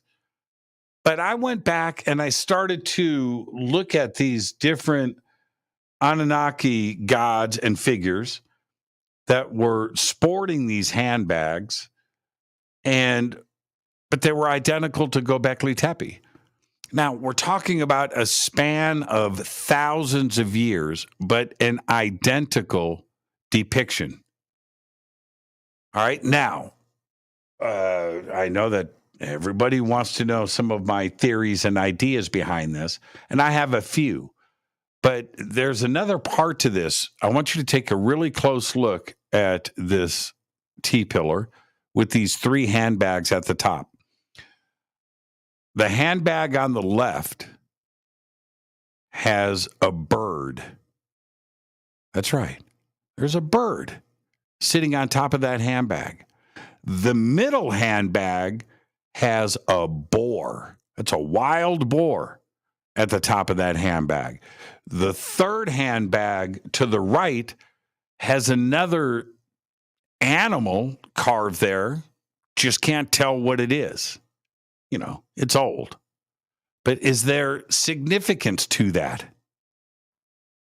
DNA? I don't know. Seeds? I don't know. Knowledge? I don't know. But it's definitely transporting something. There is something of significance to the handbags that go all the way through to Mesopotamia and other cultures around the world, by the way. It doesn't just stop and start here in the Middle East. Now, if we go below, there are 3 or 4 vultures on this T-pillar. And you can see this vulture has its wing extended and is holding what I would guess is the sun, the moon. Is it another planet? Is it Earth? I don't know. But the vulture is holding a planet. I don't think it's a ball. Right? There's something else there. Is it the moon? Is it the sun? And below that is a scorpion. And there's also a bull. Now, could this be the zodiac? And what is the significance of not only holding up this planet and these other animal and insect carvings in the stone? Could it be the zodiac? And the reason why I bring that up, because the first, one of the earliest, oldest complete zodiacs is in Dendera in Egypt. Same depictions, right? Same situation there. But how is it that a culture from 12,000 years ago can look at the constellations and see the same animal and human depictions in the constellations, which would establish the zodiac? What is it that they were seeing in the sky? Unless, possibly, they were told what to look at with the constellations. And this astronomical connection with Gobekli Tepe, I think, is a real one. There hasn't been any alignments yet officially. There's been a lot of theories put out there, and the timing of 12,000 years ago and what the alignments were with the constellation and the stars and the planets in the sky. But nothing has been proven. So we don't know yet if this was an observatory, if it was something to do with the cosmos. I don't know. But this pillar with this planet and the specific carvings that are on it would indicate something zodiac-ish. And then what's the connection with the three purses? Those are definitely handbags. There's no question about it. But why would one have a bird? Why would one have a boar and another one with a third animal that we just can't quite identify yet? Now, I have been looking at different images and photographs and research that has been done on these three handbags and with these three animal. You can clearly see that one's a bird, one's a boar, but nobody can identify this third animal that's over on the far right. It's absolutely incredible. Absolutely incredible. This next image, this is, again, part of enclosure C where and D, where that is. Now, this is another. Now, I'm going through, there are images out there that aren't necessarily seen when it comes to Gobekli Tepe, and we see some of these very famously, and they're repeated a lot. But this one's one of my more favorite images. Again, it shows a bull, right? That's a bull with horns at the top. Also, and another fox in the middle, a duck on the bottom. But I feel this is zodiac Taurus, right? Could this be Taurus? It's unreal. It's unreal. This next image, you've probably never seen this either. This is the side of another pillar, which shows a lizard climbing down. And it's huge too, by the way. And this is an image for, you can see T-pillars in the background here, but you don't see this image presented. And again, I keep going back. If we talk about Lascaux or some of the caves in Italy or in Spain or in France, and we talk about some of these cave paintings that are 12, 13, 20, 25,000 years old. Yes, artistic, an artistic sensibility to it. This is different. This is relief carving. Okay. In other words, it's extended out from the stone. It's one thing to carve into the stone, easy to do. Relief carving in 3D, this is a whole different artistic level. This shows a development of an ancient culture that simply wasn't supposed to exist. That's one of my favorite images in Gobekli Tepe. Now, I've got to go back to this. This is the ducks, and this is on the top of one of the T-pillars in enclosure D. Those are three ducks, and again, just look at that. 12,000 years old. 12,000 years old. Ducks. I couldn't wait to say that tonight, by the way. Now, this is Karan Tepe. And there are reasons to discuss this. Because when Gobekli Tepe was first presented to the world, one of the things that I discussed very early on Fade to Black, when talking about Gobekli Tepe, is how many more Gobekli Tepes are there that have yet to be discovered? How many? Right? Now, this is the other part about Gobekli Tepe, is that it was deliberately buried. And if that farmer hadn't have been disgusted and upset with his plow hitting this stone in his field, would we have found Gobekli Tepe? Nobody knew about Gobekli Tepe from 8000 BC until 1995. Now, there was a site survey that was done in 1963. It was ignored. So if it wasn't for that farmer's plow in 1995, this excavation wouldn't have happened, and the most important site on planet Earth would not have been discovered. It's really that simple. How many more Gobekli Tepes are there? Now, we found 11 in a circle around Gobekli Tepe. There's that. And now there is KUNX Tepe. And this is part of the archaeological dig that is going on there. If you go and do the research of KUNX Tepe and look at some of the images there, one of the statements that is being mentioned in the press releases about KUNX Tepe is that now these are the world's oldest human sculptures. T-pillars. There are, I don't have the site map here, but there are more than a dozen, and they're not exactly close to Gobekli Tepe, but there are more than a dozen sites now that have T-pillars. And we don't know what they are. And the T-pillars are humans without heads, to be very specific. But if you look in the middle of this image of KUNX Tepe that is here, look at the face. That face is incredible.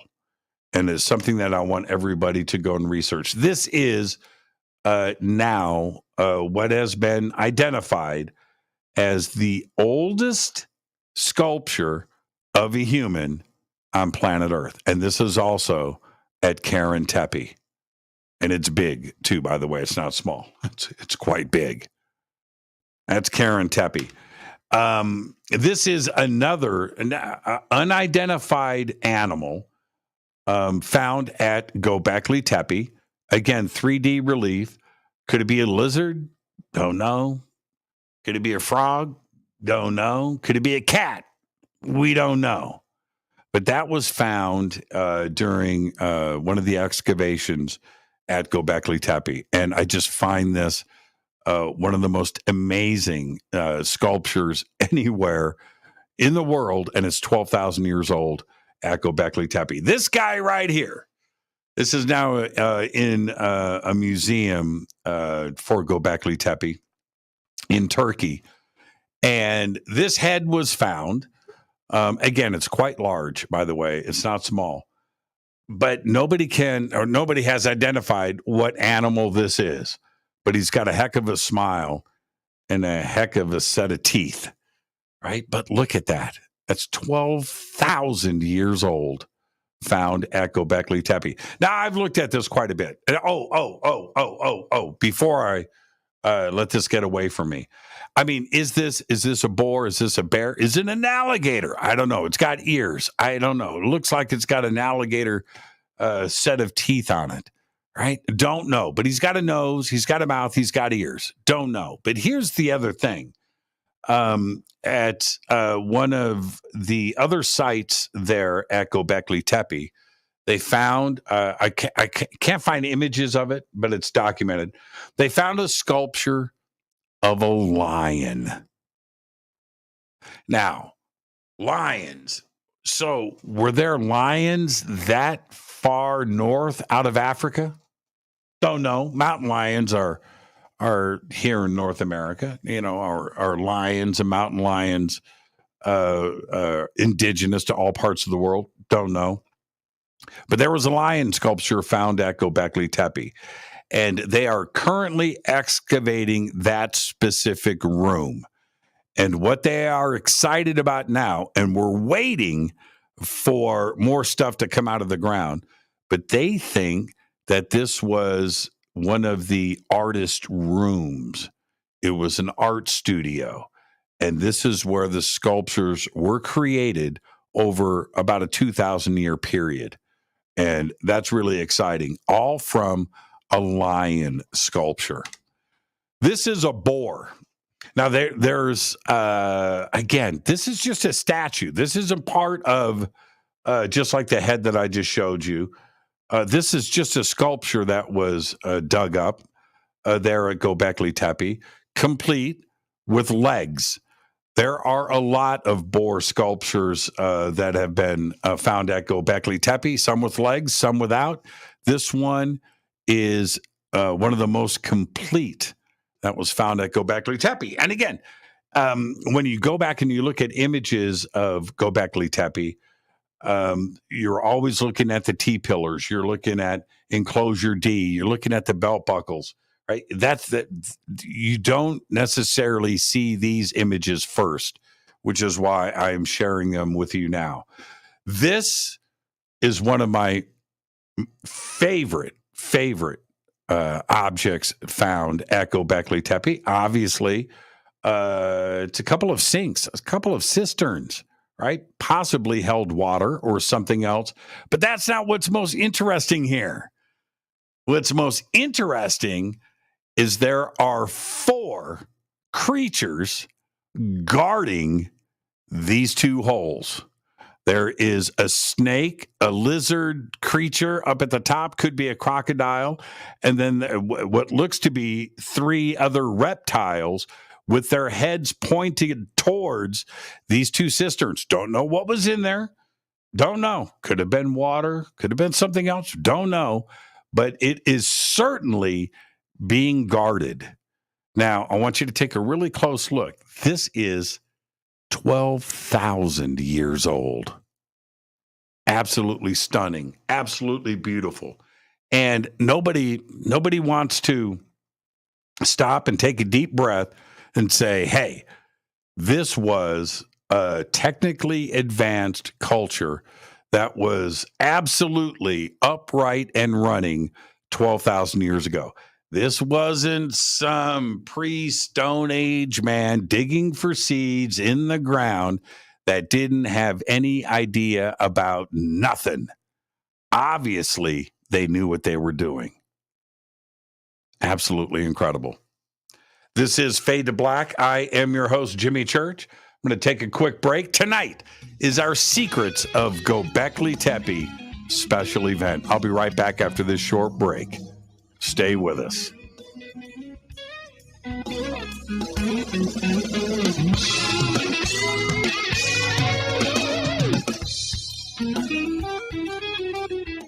Hi, everybody. This is Rob Halford, the Metal God, on JimmyChurchRadio.com. Your 1 million gigawatt paranormal powerhouse, KUNX DB, the X.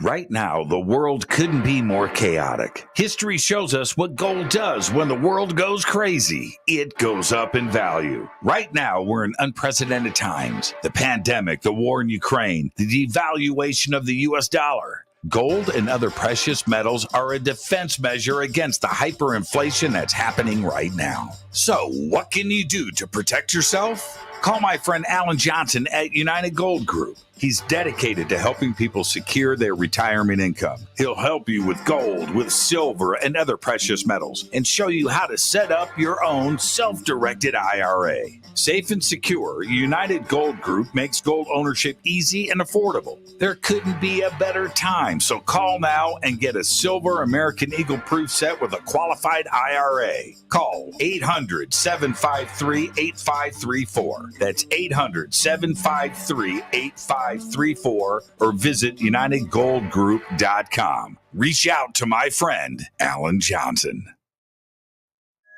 The Believer is the chilling true story of Dr. John Mack, a renowned Harvard psychiatrist and Pulitzer Prize winner. This is an outreach program from the cosmos to the consciously impaired. He risked it all to investigate human encounters with aliens. The Believer, Alien Encounters, Hard Science, and the Passion of John Mack. Written by award-winning former New York Times journalist and author Ralph Blumenthal. Now available in paperback from High Road Books. Are you ready to read about true paranormal events? UNX Media publishes nonfiction books about UFOs, ghosts and haunted places, time anomalies, cryptid creatures, and more. Just like KUNX DB Radio, it's all about unexplained phenomena. Visit www.unxmedia.com to see our list of great book titles by Debbie Ziegelmeyer, Gene Walker, Devin Listrom, Wayne Lawrence, Bill Spicer, and yours truly, Margie Kay. That's unxmedia.com. This is Jimmy Church of Fade to Black, and I only drink Fade to Black blend coffee from River Moon. Just click on the River Moon Coffee banner at jimmychurchradio.com. Promo code F2B Blend. This is the only way forward. This is Fade to Black. Make contact. Join us August 5th through the 7th, 2022 at the Drury Conference Center in Cape Girardeau, Missouri for the launch of the Midwest Conference on the Unknown. There are 3 interactive days packed with vendors, exhibitors, and nationally recognized researchers presenting on unknown topics like UFO UAP phenomenon, ghosts and Bigfoot, and Missouri's own Momo, the Missouri Monster. Cape Girardeau has long been one of the most sought-out areas for UFO enthusiasts since the 1941 UFO crash, and now is your chance to be a part of the inaugural conference. Visit cape-events.com or follow us on Facebook at Midwest Conference on the Unknown for more information. Ex-listeners get 30% off by using the promo code XVIP. That's cape-events.com, promo code XVIP. When you take the beans from Central America with dashes of Indonesian and African mixed in and then roast it to the dark side of Fade to Black, you create the ultimate brew of fringe. Introducing the Fade to Black blend from River Moon Coffee. Yes, River Moon's darkest customized roast was created for the love of Fade to Black. The alchemy of masterful roasting and smoking the beans is in every sip of this full-bodied, dark Java. I need my coffee dark, deep, with distinct bittersweet chocolate highlights, just like the bunker. Leaning further into the darkness of the roast is Fade to Black blend from River Moon Coffee. Just click on the banner at jimmychurchradio.com and use the promo code F2B Blend for 15% off of your order today.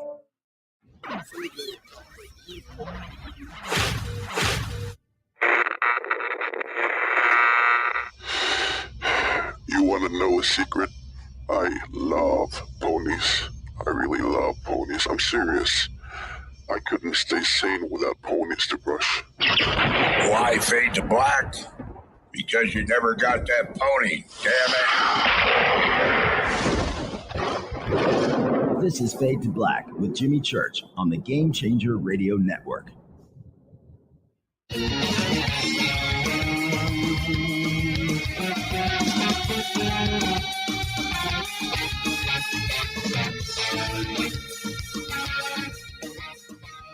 Welcome back, Fade to Black. I am your host, Jimmy Church. Tonight, our Secrets of Gobekli Tepe special event. Truly the most important site right now, currently on planet Earth. I think there's a lot more to be discovered, and not only at the site of Gobekli Tepe, but all around the world. There is much more. It wasn't supposed to exist. And that's what the historians and academia and all of the books that have been written have told us, that there wasn't supposed to be a Gobekli Tepe. But clearly there is, and everything's been radiocarbon dated, and it is very official. The site is 12,000 years old, carbon dated to between 9,500 and 10,000 BC. Now, here's the deal. Now let's have an open discussion here. Who built Gobekli Tepe? Who built it?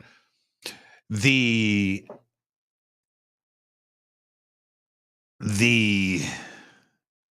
history that isn't supposed to be talked about when we talk about sites like throughout history, like Atlantis.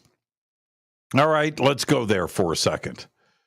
When we talk about Atlantis, Plato's Atlantis, that fell into the sea, we also have the history in Edfu in Egypt, which also talks about the same situation, that there was an ancient culture, the island fell into the sea, and that's where the knowledge came from for Egypt.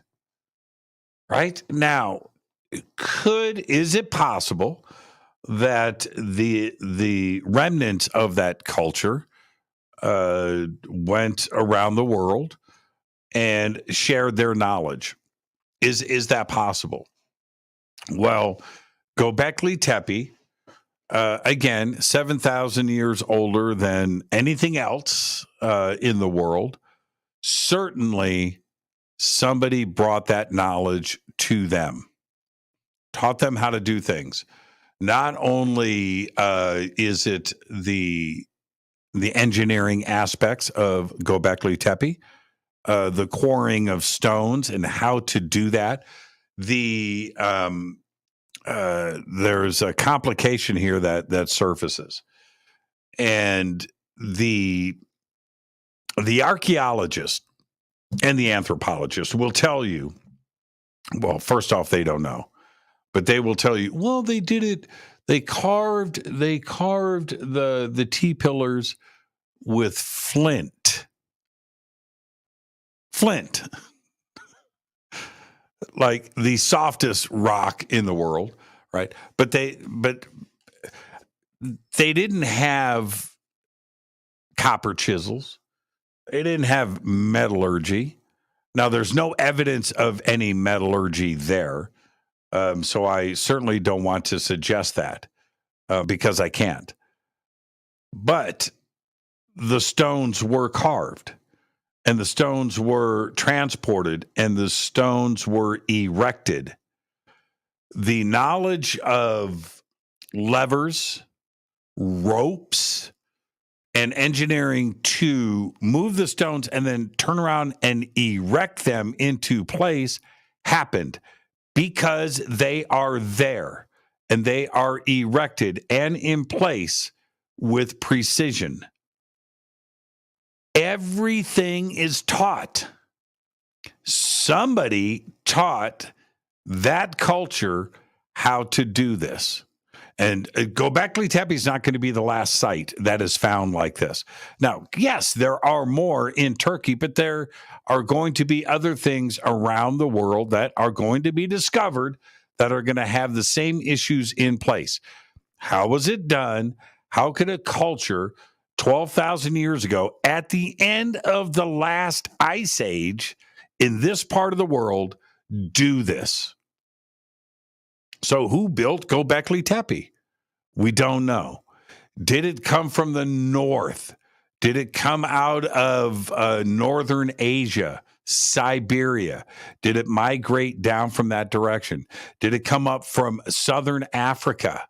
Again, the conversations about the Anunnaki. I don't know. Is it the Atlanteans? Again, I don't know. But somebody with the knowledge of engineering and apparently astronomy and astrology were able to apply all of this into the culture of Gobekli Tepe, right? So it's not necessarily for me who built Gobekli Tepe, but who taught them. Where did these elders, the knowledge base, where did that come from? I talked about Steve Jobs and Steve Wozniak earlier and Apple computers in my Fader Fact of the day. And we look at, the iPhone, right? And cell phones, and that they weren't just invented. That's a long string of knowledge that goes back. And it didn't start with Alexander Graham Bell. All of that knowledge came from before and before and before. Everything is taught. Everything is taught. Now you can take it and expand on it, but you're still taught something. And that is what's most important about Gobekli Tepe. It's not who built it. Where did the knowledge come from? Now, and hopefully we're going to get that answer. But then there's the next very complicated issue with Gobekli Tepe. Why did they bury it?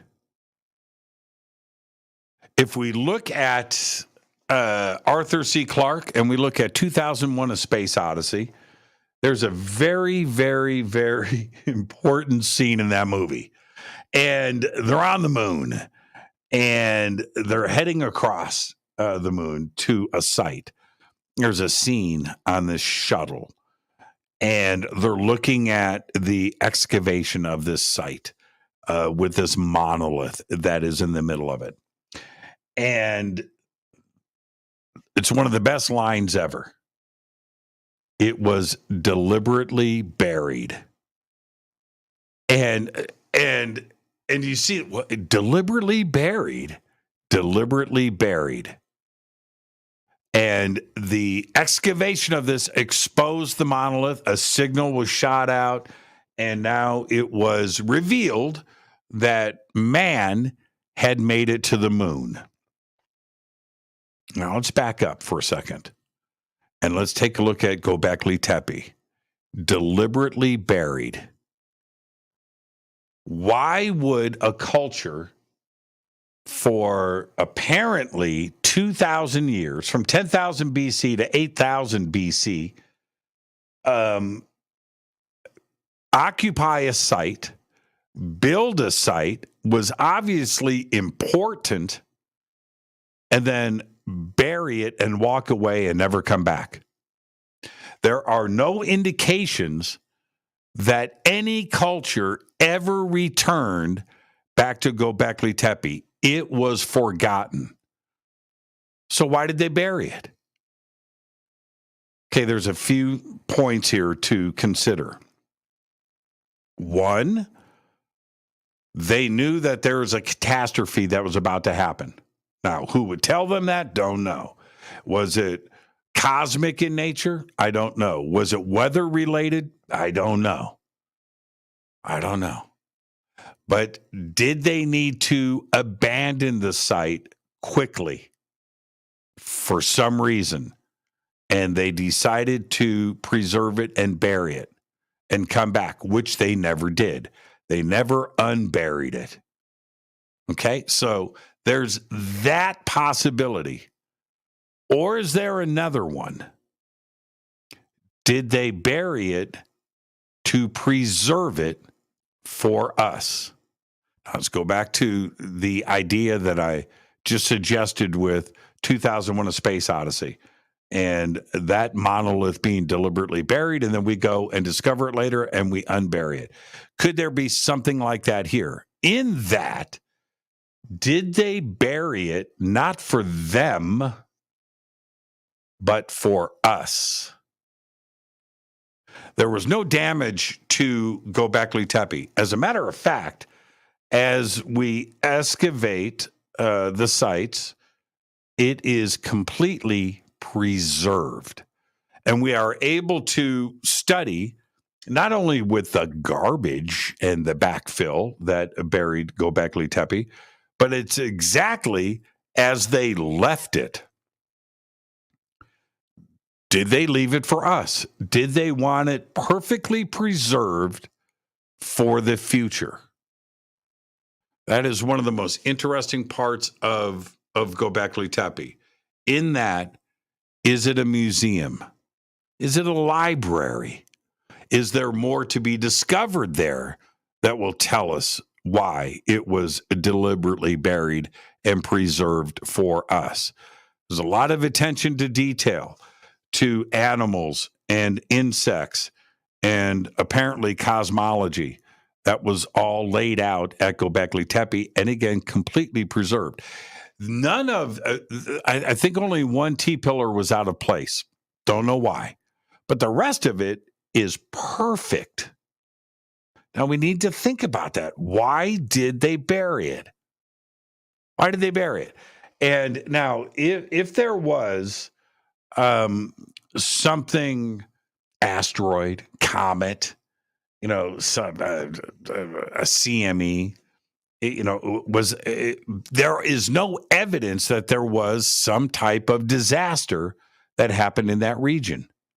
Now, the other part to this is that there seems to be, and again, we're talking about 12,000 years ago, there seems to be strong evidence of water collection We need to stop and examine that for a second. We're talking about cisterns underneath Gobekli Tepe that held water. At that point in the game, it's right after the last ice age, that at that point in the game, there wasn't a fresh water supply there. But somebody taught them how to collect water and to save it 12,000 years ago, 10,000 BC. Now, is this part of the game? I'm not certain on any of this, but the answers are right in front of us, right? We need to continue excavating. We've only revealed 5% of Gobekli Tepe. And here's the other part about this, that hill at Gobekli Tepe is completely artificial. For thousands of years, everybody's farming and looking at it, but nobody knew what was underneath it. And if there's another 95% yet to be discovered, is it going to get older? Is there something else? Now, remember, we're going to back this thing up, if it gets any older, clearly right into the last ice age. All preserved for us. This is why, to me, that Gobekli Tepe is the most important site in the world and is going to continue to give us just fascinating things. If we look at the ability to tip, which is depicted here, to tip a 10 or 20 ton carved rock up into place, we need to stop and think about that. The math that has been projected into this is now suggesting that each one of these stone circles would have to involve 600 people. There's a lot of stone circles there. So now we are looking at an established community that could be 20, 30,000 people living around Gobekli Tepe.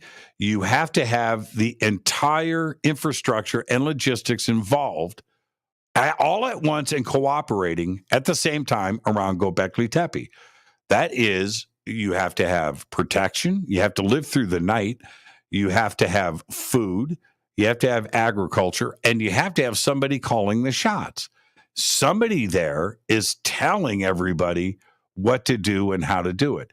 There were no, allegedly, any communities like this, any towns, any established anything anywhere in the world, except for Gobekli Tepe. It's absolutely incredible. When we look at the size of this, and again, I want you to take a really close look at this next image. Now, there has been a roof built over Gobekli Tepe to protect it from the sun, because now it's been exposed, but also the archaeologists that are working underneath us that are exposed to the elements. There's that part, but here's the other thing. You can't photograph it now with satellites. You can't fly a drone over the top. You don't know what's being discovered underneath it. And I find that pretty interesting too, as well. Gobekli Tepe. Gobekli Tepe. Look at, it's just incredible. Now, this is the end of my presentation tonight. And I'm going to open up the phone lines right now. And I would like to hear from all of you. The phone lines are open. And as I move some stuff around here on my screen, now you know why Gobekli Tepe, to me, is so important. Now you understand why I say Gobekli Tepe at the sign-off of each show. Now you know why I've ended my calls with this. I absolutely want this to be discussed, not only on this program and others, but in academia. Gobekli Tepe should be on the cover of every history book. There should be classes taught. and more discovery, and it needs to be out there. I don't understand why it is. Now here, 818-921-6929 or 323-275-9695. I've got the phone lines open, and the number is on the stream below, Jimmy. Yeah, I know. Oh, you're saying that to everybody else. It is truly the most important site in the world. I don't, when, I mean, this is just for me. I don't understand why somebody like Anderson Cooper or Tucker Carlson isn't talking about Gobekli Tepe. You know, Joe Rogan's got a podcast that's pretty important. You know, a lot of people listen to it. Why isn't he shouting from the rooftops? Why? I just feel like I am the only host in media that wants to put a focus on Gobekli Tepe. The academics that I know, like Robert Schoch or certainly Graham Hancock or Linda Moulton Howe, Randall Carlson, they get it, and they'll talk about it. But that's as far as it goes, and it just stops right there. I don't get it. I don't understand why the breaking news, when now I brought this up earlier, I'm going to say this again, and the phone calls are coming in. I'll get to them in just a second. When I first heard about Gobekli Tepe, I honestly thought that this was going to be on CNN the next day. This was going to be on Fox the next day. This was going to be on CBS, NBC, ABC. Everybody was going to be talking about this. It didn't happen. I don't understand it now, and I didn't understand it then. Let's go to the phones. Hi, you're live on Fade to Black. Who's calling? Hey, Jimmy, it's Rooster. How's it going tonight? It's going good, man. How you doing? Oh, doing good. Great show tonight, man. And you're right. It almost makes you wonder is they're trying to hide our past by not spotlighting this. Some days I think I feel like a Gobeklian or Tepean. I don't know. I identify as a potbelly hillbilly, so yeah, but you're absolutely right. You know, is there something else to this? Because, and I know this sounds like it's fundamental, but if they publicize Gobekli Tepe too much, and if they talk about it too much, then certainly it suggests that they are not telling us the truth about ancient history. That's what it means, right? It wasn't supposed to exist, but it does. And if Gobekli Tepe is there, then what about everything else? Is it really that simple? Yeah. It also kind of like pushes back against academia too, because academia has these walls up that this is how everything is because we say it is, and Gobekli Tepe is just straight up anathema to them because it breaks all the foundations that they've built up for the last 100, 200 years, all the archaeologists and everything. It's a totally new paradigm. I'm excited to see others of these found around the world. Yeah, I know you have the tepes there. There's a bunch of them in that area, but just seeing the symbols that are there, the H's matching up with the stuff in Peru, the arms and belts matching up with the heads on Easter Island. And then, of course, the handbags found all over the world. Like there was something in our past 10, 12 plus thousand years ago that there was a society, a people, of something interconnected that had influence worldwide. They've left traces of it. And makes you wonder what all's been excavated in China that we don't have access to. Supposedly there's pyramids all over China. And I saw something a few months back about some ruins found in the middle of nowhere in Russia that looked like they were 20,000 years old. So yeah, sure. Yeah. I mean, if there is right now, there's a cave complex just north of Jerusalem, right?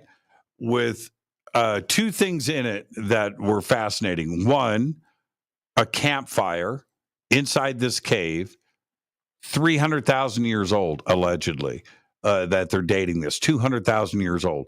And gravestones, headstones, markers inside this cave, 200,000 years old. Now, wait a minute here. All right, it's just like, it's just like, stop the bus here, right? Let's pump the brakes. What are we really talking about? Because that's not supposed to be possible. But this is in Jerusalem, just north of Jerusalem. And this is an active archaeological dig that is going on right now. And it's simply not supposed to exist. It's that simple. You know, Homo sapien sapien is 200,000 years old. That's it. Right? That's it. So how is this possible? So there you go. Hey, Rooster, I got to take a quick break, man. Thank you for the phone call, though. Indeed. Glad you're getting better at your new phone system. I'll talk to you, man. Behave and be well, and Gobekli Tepe. This is Fade to Black. I am your host, Jimmy Church. I'm going to take a quick break. I'm going to come back to more of your phone calls right after this. Fade to Black. Tonight, our Gobekli Tepe special event. The Secrets of Gobekli Tepe. I'll be right back after this short break. Stay with us.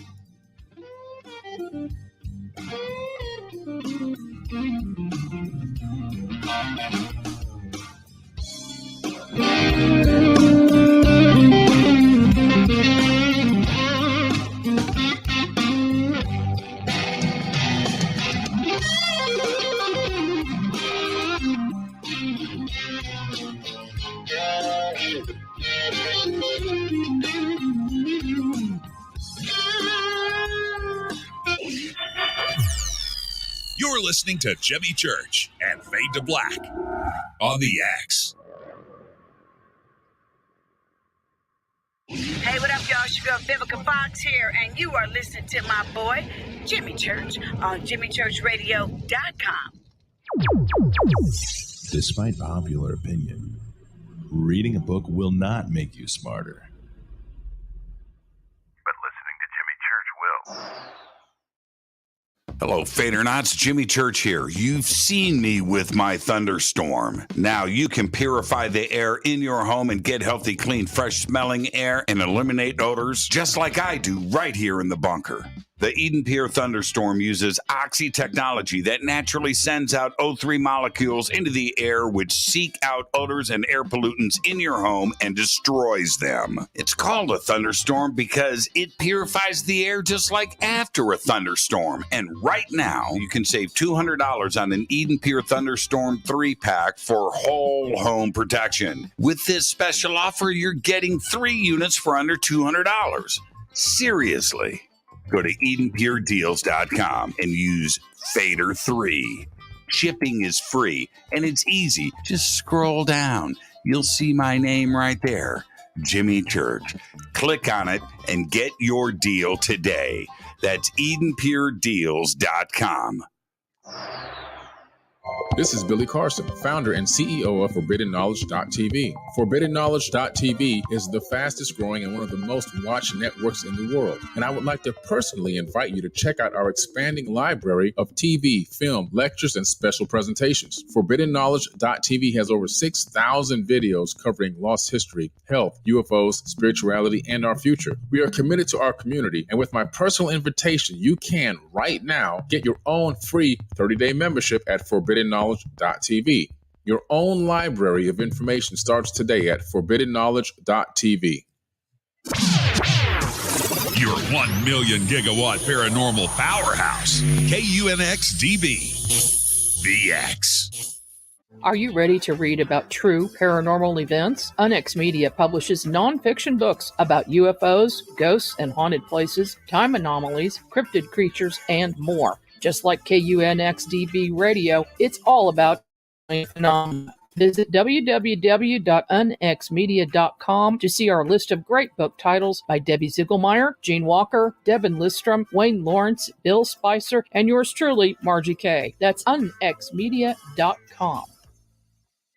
Introducing the Game Changer blend from Rivermoon Coffee that delivers a customized blend made specifically for the Fadernauts. If the game is rigged, change the game. It's a bolder cup with some bite. Game Changer is the coffee of choice for those that prefer an organic dark roast that is slightly lighter and milder, but it's still dark. With wild notes of pecans and chocolate with a rich, balanced, full-bodied cup that is roasted to perfection for a great coffee to start your day, as an after-dinner coffee or anywhere in between. Artisan, small batch roasted to perfection. USDA certified organic, all Rivermoon coffee is freshly roasted and packaged in the USA. Just go to rivermooncoffee.com or click on the banners over on our site and use the promo code F2BBLEND for 15% off of your order today. rivermooncoffee.com. Are you intrigued by paranormal talk radio? You'll love the new Paranormal Radio app from TalkStream Live. You'll find a great selection of talk shows covering UFOs, ghosts, strange phenomena, and much more. Download the Paranormal Radio app now and start listening to the very best in paranormal talk entertainment, including the network you're listening to right now, the Paranormal Radio app, free in Google Play and the iOS App Store. Erica, Brittany, Gabby, and you're listening to KJCR.com. It's not a lifestyle we chose. We were born this way. This is KJCR at JimmyChurchRadio.com.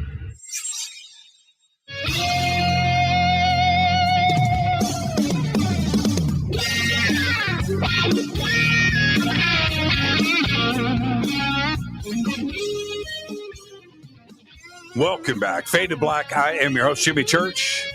Phone lines are open, 818-921-6929 or 323-275-9695. And, and here's the deal. I started off the show with so many important points about Gobekli Tepe, but this is the one that just infuriates me out of the gate, that Turkey is acting like this is theirs, right? This is the Turkish culture. This is part of Turkey. This is a Turkish thing. It is not. It is not. When we go into deep history and we go back thousands of years, that entire area, all the way to the Mediterranean Sea, that was the Armenian highlands.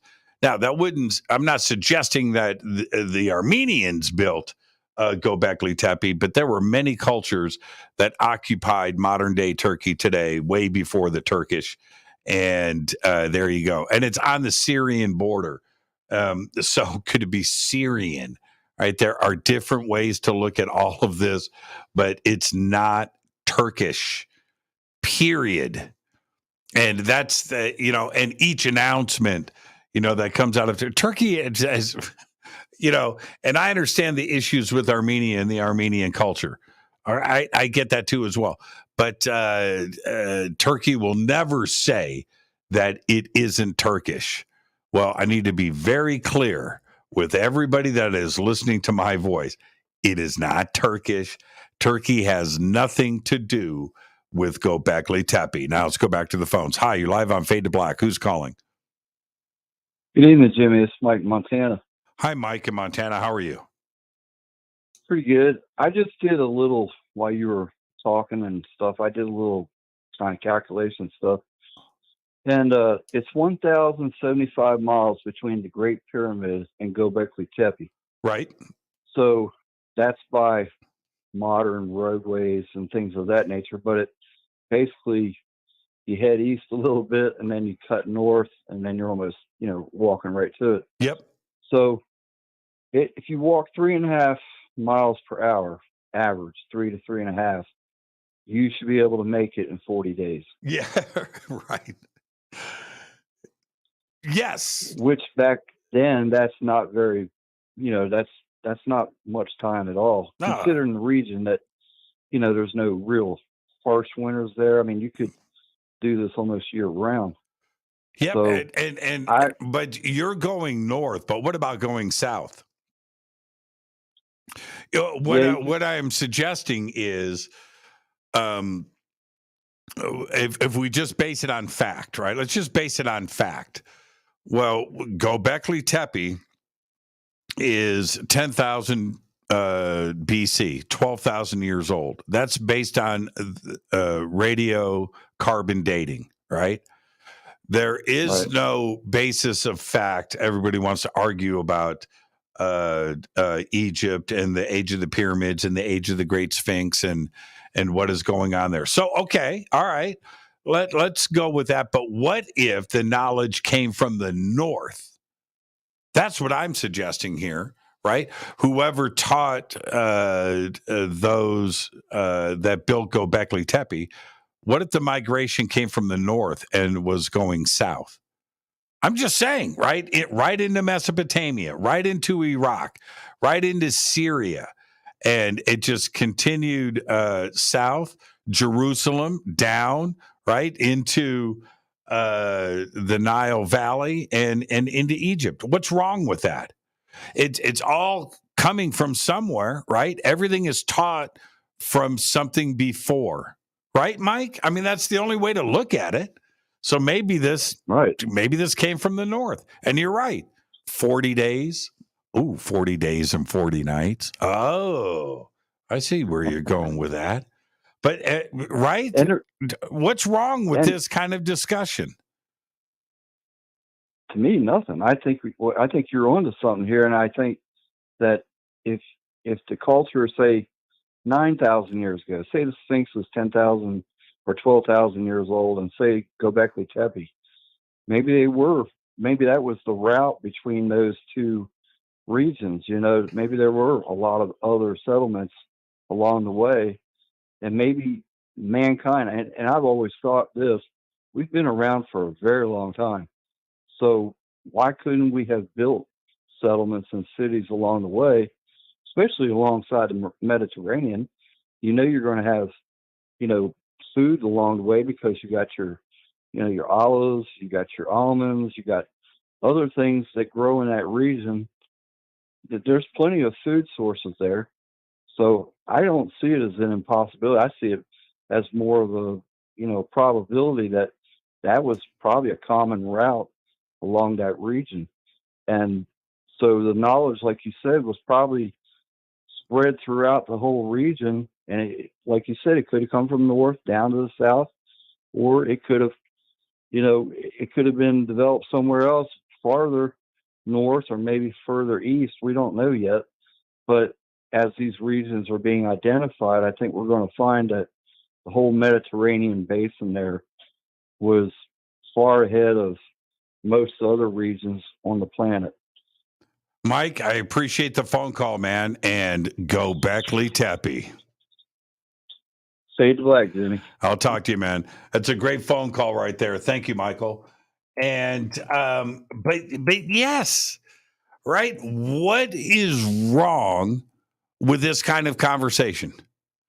And the other points, with John Anthony West and Robert Schoch, when they came in and redated the Sphinx, right? And what number did they come up with? Right? Okay, dating it to 10,000 BC. And then, again, I need to drive this point home.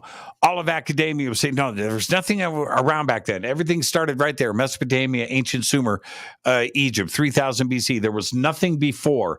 That's it. There is not a discussion to be had here. The number that they came up with,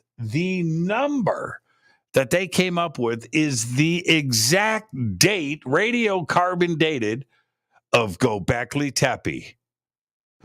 That the end of the last ice age number, 10,000 BC, 10,500 BC, keeps surfacing over and over again. And it seems that our community, the researchers that are okay with thinking outside of the box, keep coming up. They're not landing on this number because it's arbitrary. They're landing on this number because of the information that is presented in their research. It's that simple.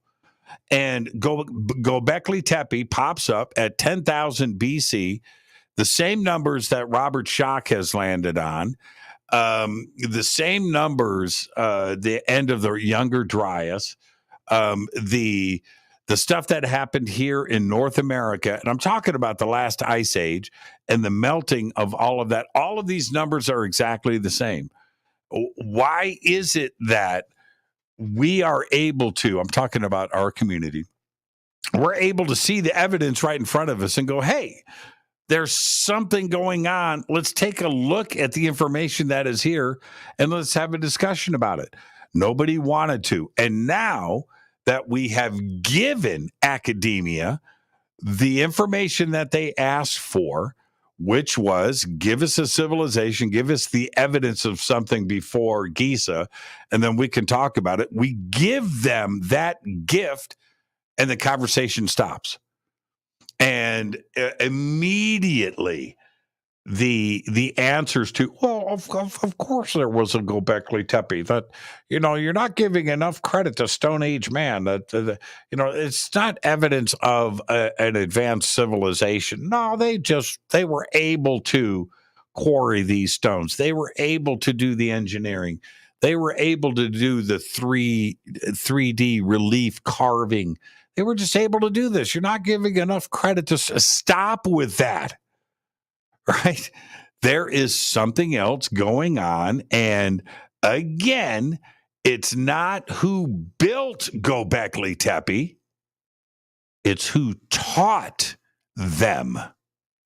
Where did the knowledge come from? And that same question spills out right into Giza. And when we look at the evidence that is right in front of us with Gobekli Tepe, and I'm going to bounce back here to these images. I'm just going to add this to the stream really quick. This is enclosure D. Okay. Oh no, I'm sorry. This is B. But we take a look at this right here. That has this T-pillar has everything on it that you need to just present in a court of law. It's the handbags, it's the scorpion, it's the vultures, it's a planet, it is the zodiac. And this right here on this pillar from 12,000 years ago, from 10,000 BC, is in Egypt. It's in Mesopotamia. It's in the ancient Sumer carvings. It's in all of the creation stories and myths. It's Gilgamesh. And it's all on this pillar that Mike from Montana just said. It's 1,000 miles north of Giza, and it's in Iraq, right here, this pillar. It's absolutely incredible to me. And nobody wants to have this discussion. Take a look at this pillar. Okay, so there's the 3 handbags on the top. There's the vulture right below it, holding a planet, some type of cosmic body, right, held up with its wing. But what's below it? Scorpio. It's a scorpion, right? Everything that is in the zodiac is right here on this pillar. It's fascinating to me. And the idea that this, and it's so perfectly preserved, but it's perfectly preserved because it was deliberately buried. Is it a library? Is it a museum? Klaus Schmidt brought up one point before his death in 2014. And he said, look, we need to find out what's behind the walls of each one of these enclosures. And Here's the thing. Why did it take so long for UNESCO to identify this as a World Heritage Site, that identified as the first of everything that we know of at this point? And that didn't happen until 2018, right? Klaus Schmidt was excavating there in 1996, right? Okay, so there's that part of it. But here's the other thing. The most important site in the world, according to UNESCO and Jimmy Church, how is it that 95% of it still needs to be excavated at this point? Why isn't every university in the world, why aren't there 100 countries involved in this? Why isn't this the most massive undertaking in the history of everything right now? Why? I don't get it. Klaus Schmidt clearly said what's behind the walls, right? To find another 20 stone circles with right now they've got 47 pillars partially excavated right now. Okay, there are 200 more pillars that have been found with ground penetrating radar. What's the deal? I don't get it. I simply don't understand it. I'm going to keep driving this home. Let's go back to the phones. Hi, you're live on Fade to Black. Who's calling? Jimmy, this is Casper Parks. Can you hear me? Hey, Casper, how are you, man? All right. I got a theory on this whole thing. Maybe I'm wrong, screwed up or whatever, but on Gobekli Tepe, we all talk about it was buried by intentionally. What if it wasn't buried intentionally? How so? Well, we talk about, you got the Great Flood, which, of course, it's in Judaism and Christianity and other mythologies have it as well. That, let's say that there was a great flood of some sort. Even if it didn't cover the whole earth, or large portions of it. And as that water is moving, let's say the continent split apart or whatever. And so we have what we have now from the original land masses together. But if you had all this water moving across the surface, it would have picked up a lot of sand and debris. And if the water is deep enough, depending on how much rain was coming down, Gobekli Tepe could have already been underwater at that point. When you have some large waves coming through up above, carrying, sediment, sand and stuff like that, and just drifted down toward Gobekli Tepe and buried it. But it's under the sand, and the water's receded. Okay, but it's the top of a hill. This isn't in a valley. Okay, yeah, I understand what you're saying, but absolutely it's a possibility. But you're probably right. I'm probably wrong. No, I'm not suggesting that at all. Casper, I need big brains like yours, and so do the rest of us, to just look at everything that we have in front of us with Gobekli Tepe and talk about it, right? And I think that the point, and yours is extremely interesting. I think that the point that I'm continually bringing up, and I don't want to sound like a broken record, but this needs to be front burner. This needs to be out front. This needs to be absolutely researched, excavated, and we need to go and answer these questions, and instead of ignoring it. And we need to hope it's not destroyed, by some radical group that doesn't want, you look at throughout, especially in the Middle East, some places you have some extremists take control of an area, and they're going in. You have these huge statues carved into rock size that are like 2-3 stories high, and they've gone in recent years and blowing them up because it doesn't match their narrative, of their history. Yeah, and hopefully Gobekli Tepe doesn't suffer the same fate. Well, at least I was worried with the war in Syria that something crazy was going to happen with ISIS and they could just sneak across the border and start blowing stuff up, and that this would be one of those places. But it seemed like the things got destroyed in one of the World Wars and one from cut off that I could know or something. Right. Hey, Casper. Keep I'll let you go. Thank you for taking the call. Keep using the big brain, my brother. All right. Everyone have a good week. Bye. Gobekli Tepe. That is Casper Parks right there. Thank you, Casper. And I believe with everything that has been researched at this point and carbon dated, that it was buried, it was backfilled. The curious part about that, and I'm going to grab another call here in just a second, is that whoever buried it didn't go back. They didn't go back. They didn't go back and unbury it. They didn't go back and reoccupy the site. Why? That's crazy. No culture. Now, remember, Gobekli Tepe was occupied for 2,000 years. 2,000 years. 10,000 BC to 8,000 BC. 2,000 years. Very important site. Then they just walked away.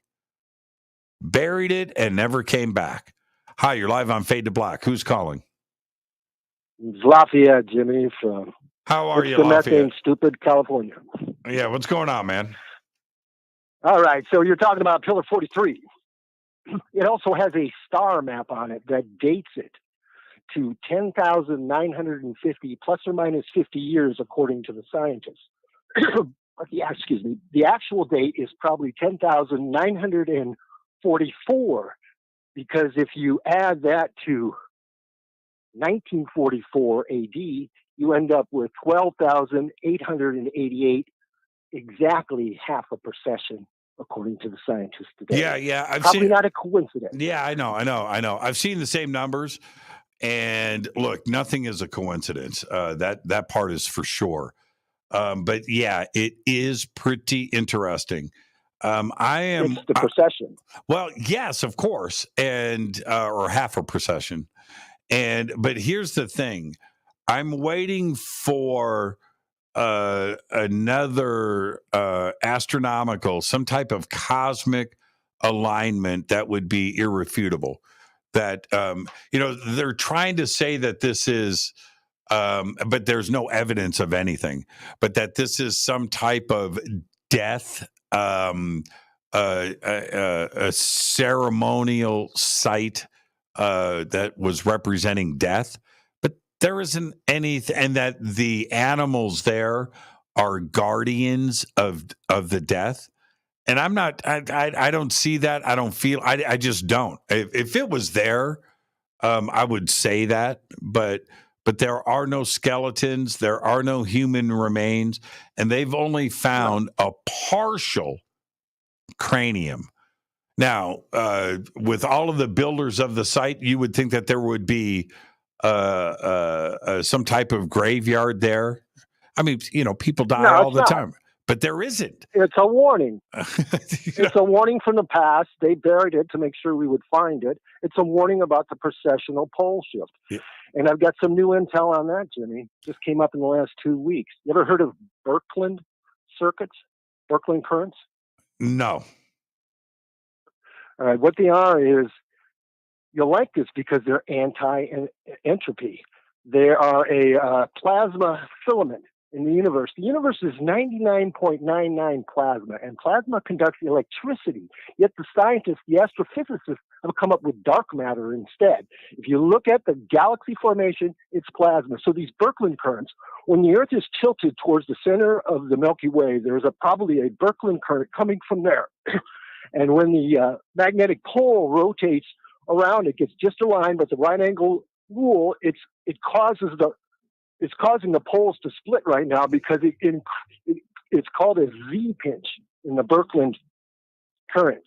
And a Z pinch actually it can lead to fusion. It gets tighter and tighter, and the magnetism gets stronger and stronger. So eventually, when the methane heats things up, the plasma will also add to that. And then that geomagnetic pole in Canada will also start moving there, and that's what causes the pole shift. It can only happen when the Earth is tilted towards the center of the galaxy for these slight crustal movements. Now, the complete flip would probably be some kind of micronova or something, and I don't know anything about that at this point. But these things happen on a 39,000-year cycle, and that's the obliquity cycle, which is also related to the precession. It's a precession and a half, and it causes global warming because the Earth tilts a little bit more towards the sun, creating some warming, and eventually that releases the methane in the ocean. And this is preventable. All we have to do is lower our methane now, or burn off that ocean stuff when that happens. But otherwise, it's cannibal apocalypse. Thank you so much, Lafayette. Enjoy the rest of your night, man. We'll see you tomorrow. Thank you, man. All right. Row, Jimmy, row. Gobekli Tepe. That's what I'm talking about. Thank you, Lafayette. Could it be? I'm waiting for the definitive action for some type of alignment with Gobekli Tepe. Lots of theories, lots of things have been put out there. Now, I want to, somebody just, where did the post go? That Jimmy didn't mention the woman giving birth carving. I was looking for really good images of that to present. Couldn't find it. Low res and nothing of quality. Otherwise, I would have presented it. But yes, I did talk about it, though, that out of everything at Gobekli Tepe, the majority of the carvings are animals, insects, and stuff like that, non-human. The human depictions, and there's not that many, most of the T-pillars in at some point or another do represent headless humans, but they're all male. That so far only one definitive, and again, you have to go and look at the research, that it's the only proven female depiction in all of Gobekli Tepe, and there's one, and she's lying on a table. I just didn't get good images of it, but it is certainly part of the record. This is Fade to Black. I am your host, Jimmy Church. This will conclude our Secrets of Gobekli Tepe special event. I had so much fun presenting this tonight. And again, this is the most important place discovered yet on planet Earth, and it's being ignored. And I don't understand why. This is Fade to Black. I am your host, Jimmy Church. Tomorrow night, right here, John Michael Godier. Tomorrow, we are going to be discussing the James Webb Telescope. That's right. And ET and what is really going on out there. That's tomorrow night. And then Wednesday night, Isaac Arthur and time travel. I'm your host, Jimmy Church. This is Fade to Black. What a great show tonight. I so much enjoy doing these Monday nights with all of you. There's a lot more on my mind, too, as well. This is Fade to Black. I'm your host, Jimmy Church. Fade to Black is produced by Hilton J. Palm, Renee, Dennis, and Kevin. Announcers are Steve Harder, Gene Vitola, Mark D. Kovar. Webmaster is Drew the Geek. Music, Doug Aldrich. Intro, Spaceboy. SpaceboyMusic.com. Fade to Black is produced by KJCR for the Game Changer Network. And this broadcast is owned and copyrighted 2022 by Fade to Black and the Game Changer Network, Inc. It cannot be rebroadcast, downloaded, copied, or used anywhere in the known universe without written permission from Fade to Black or the Game Changer Network. I'm your host, Jimmy Church. Until tomorrow night with John Michael Godier, I want everybody to be safe. Gobekli Tepe.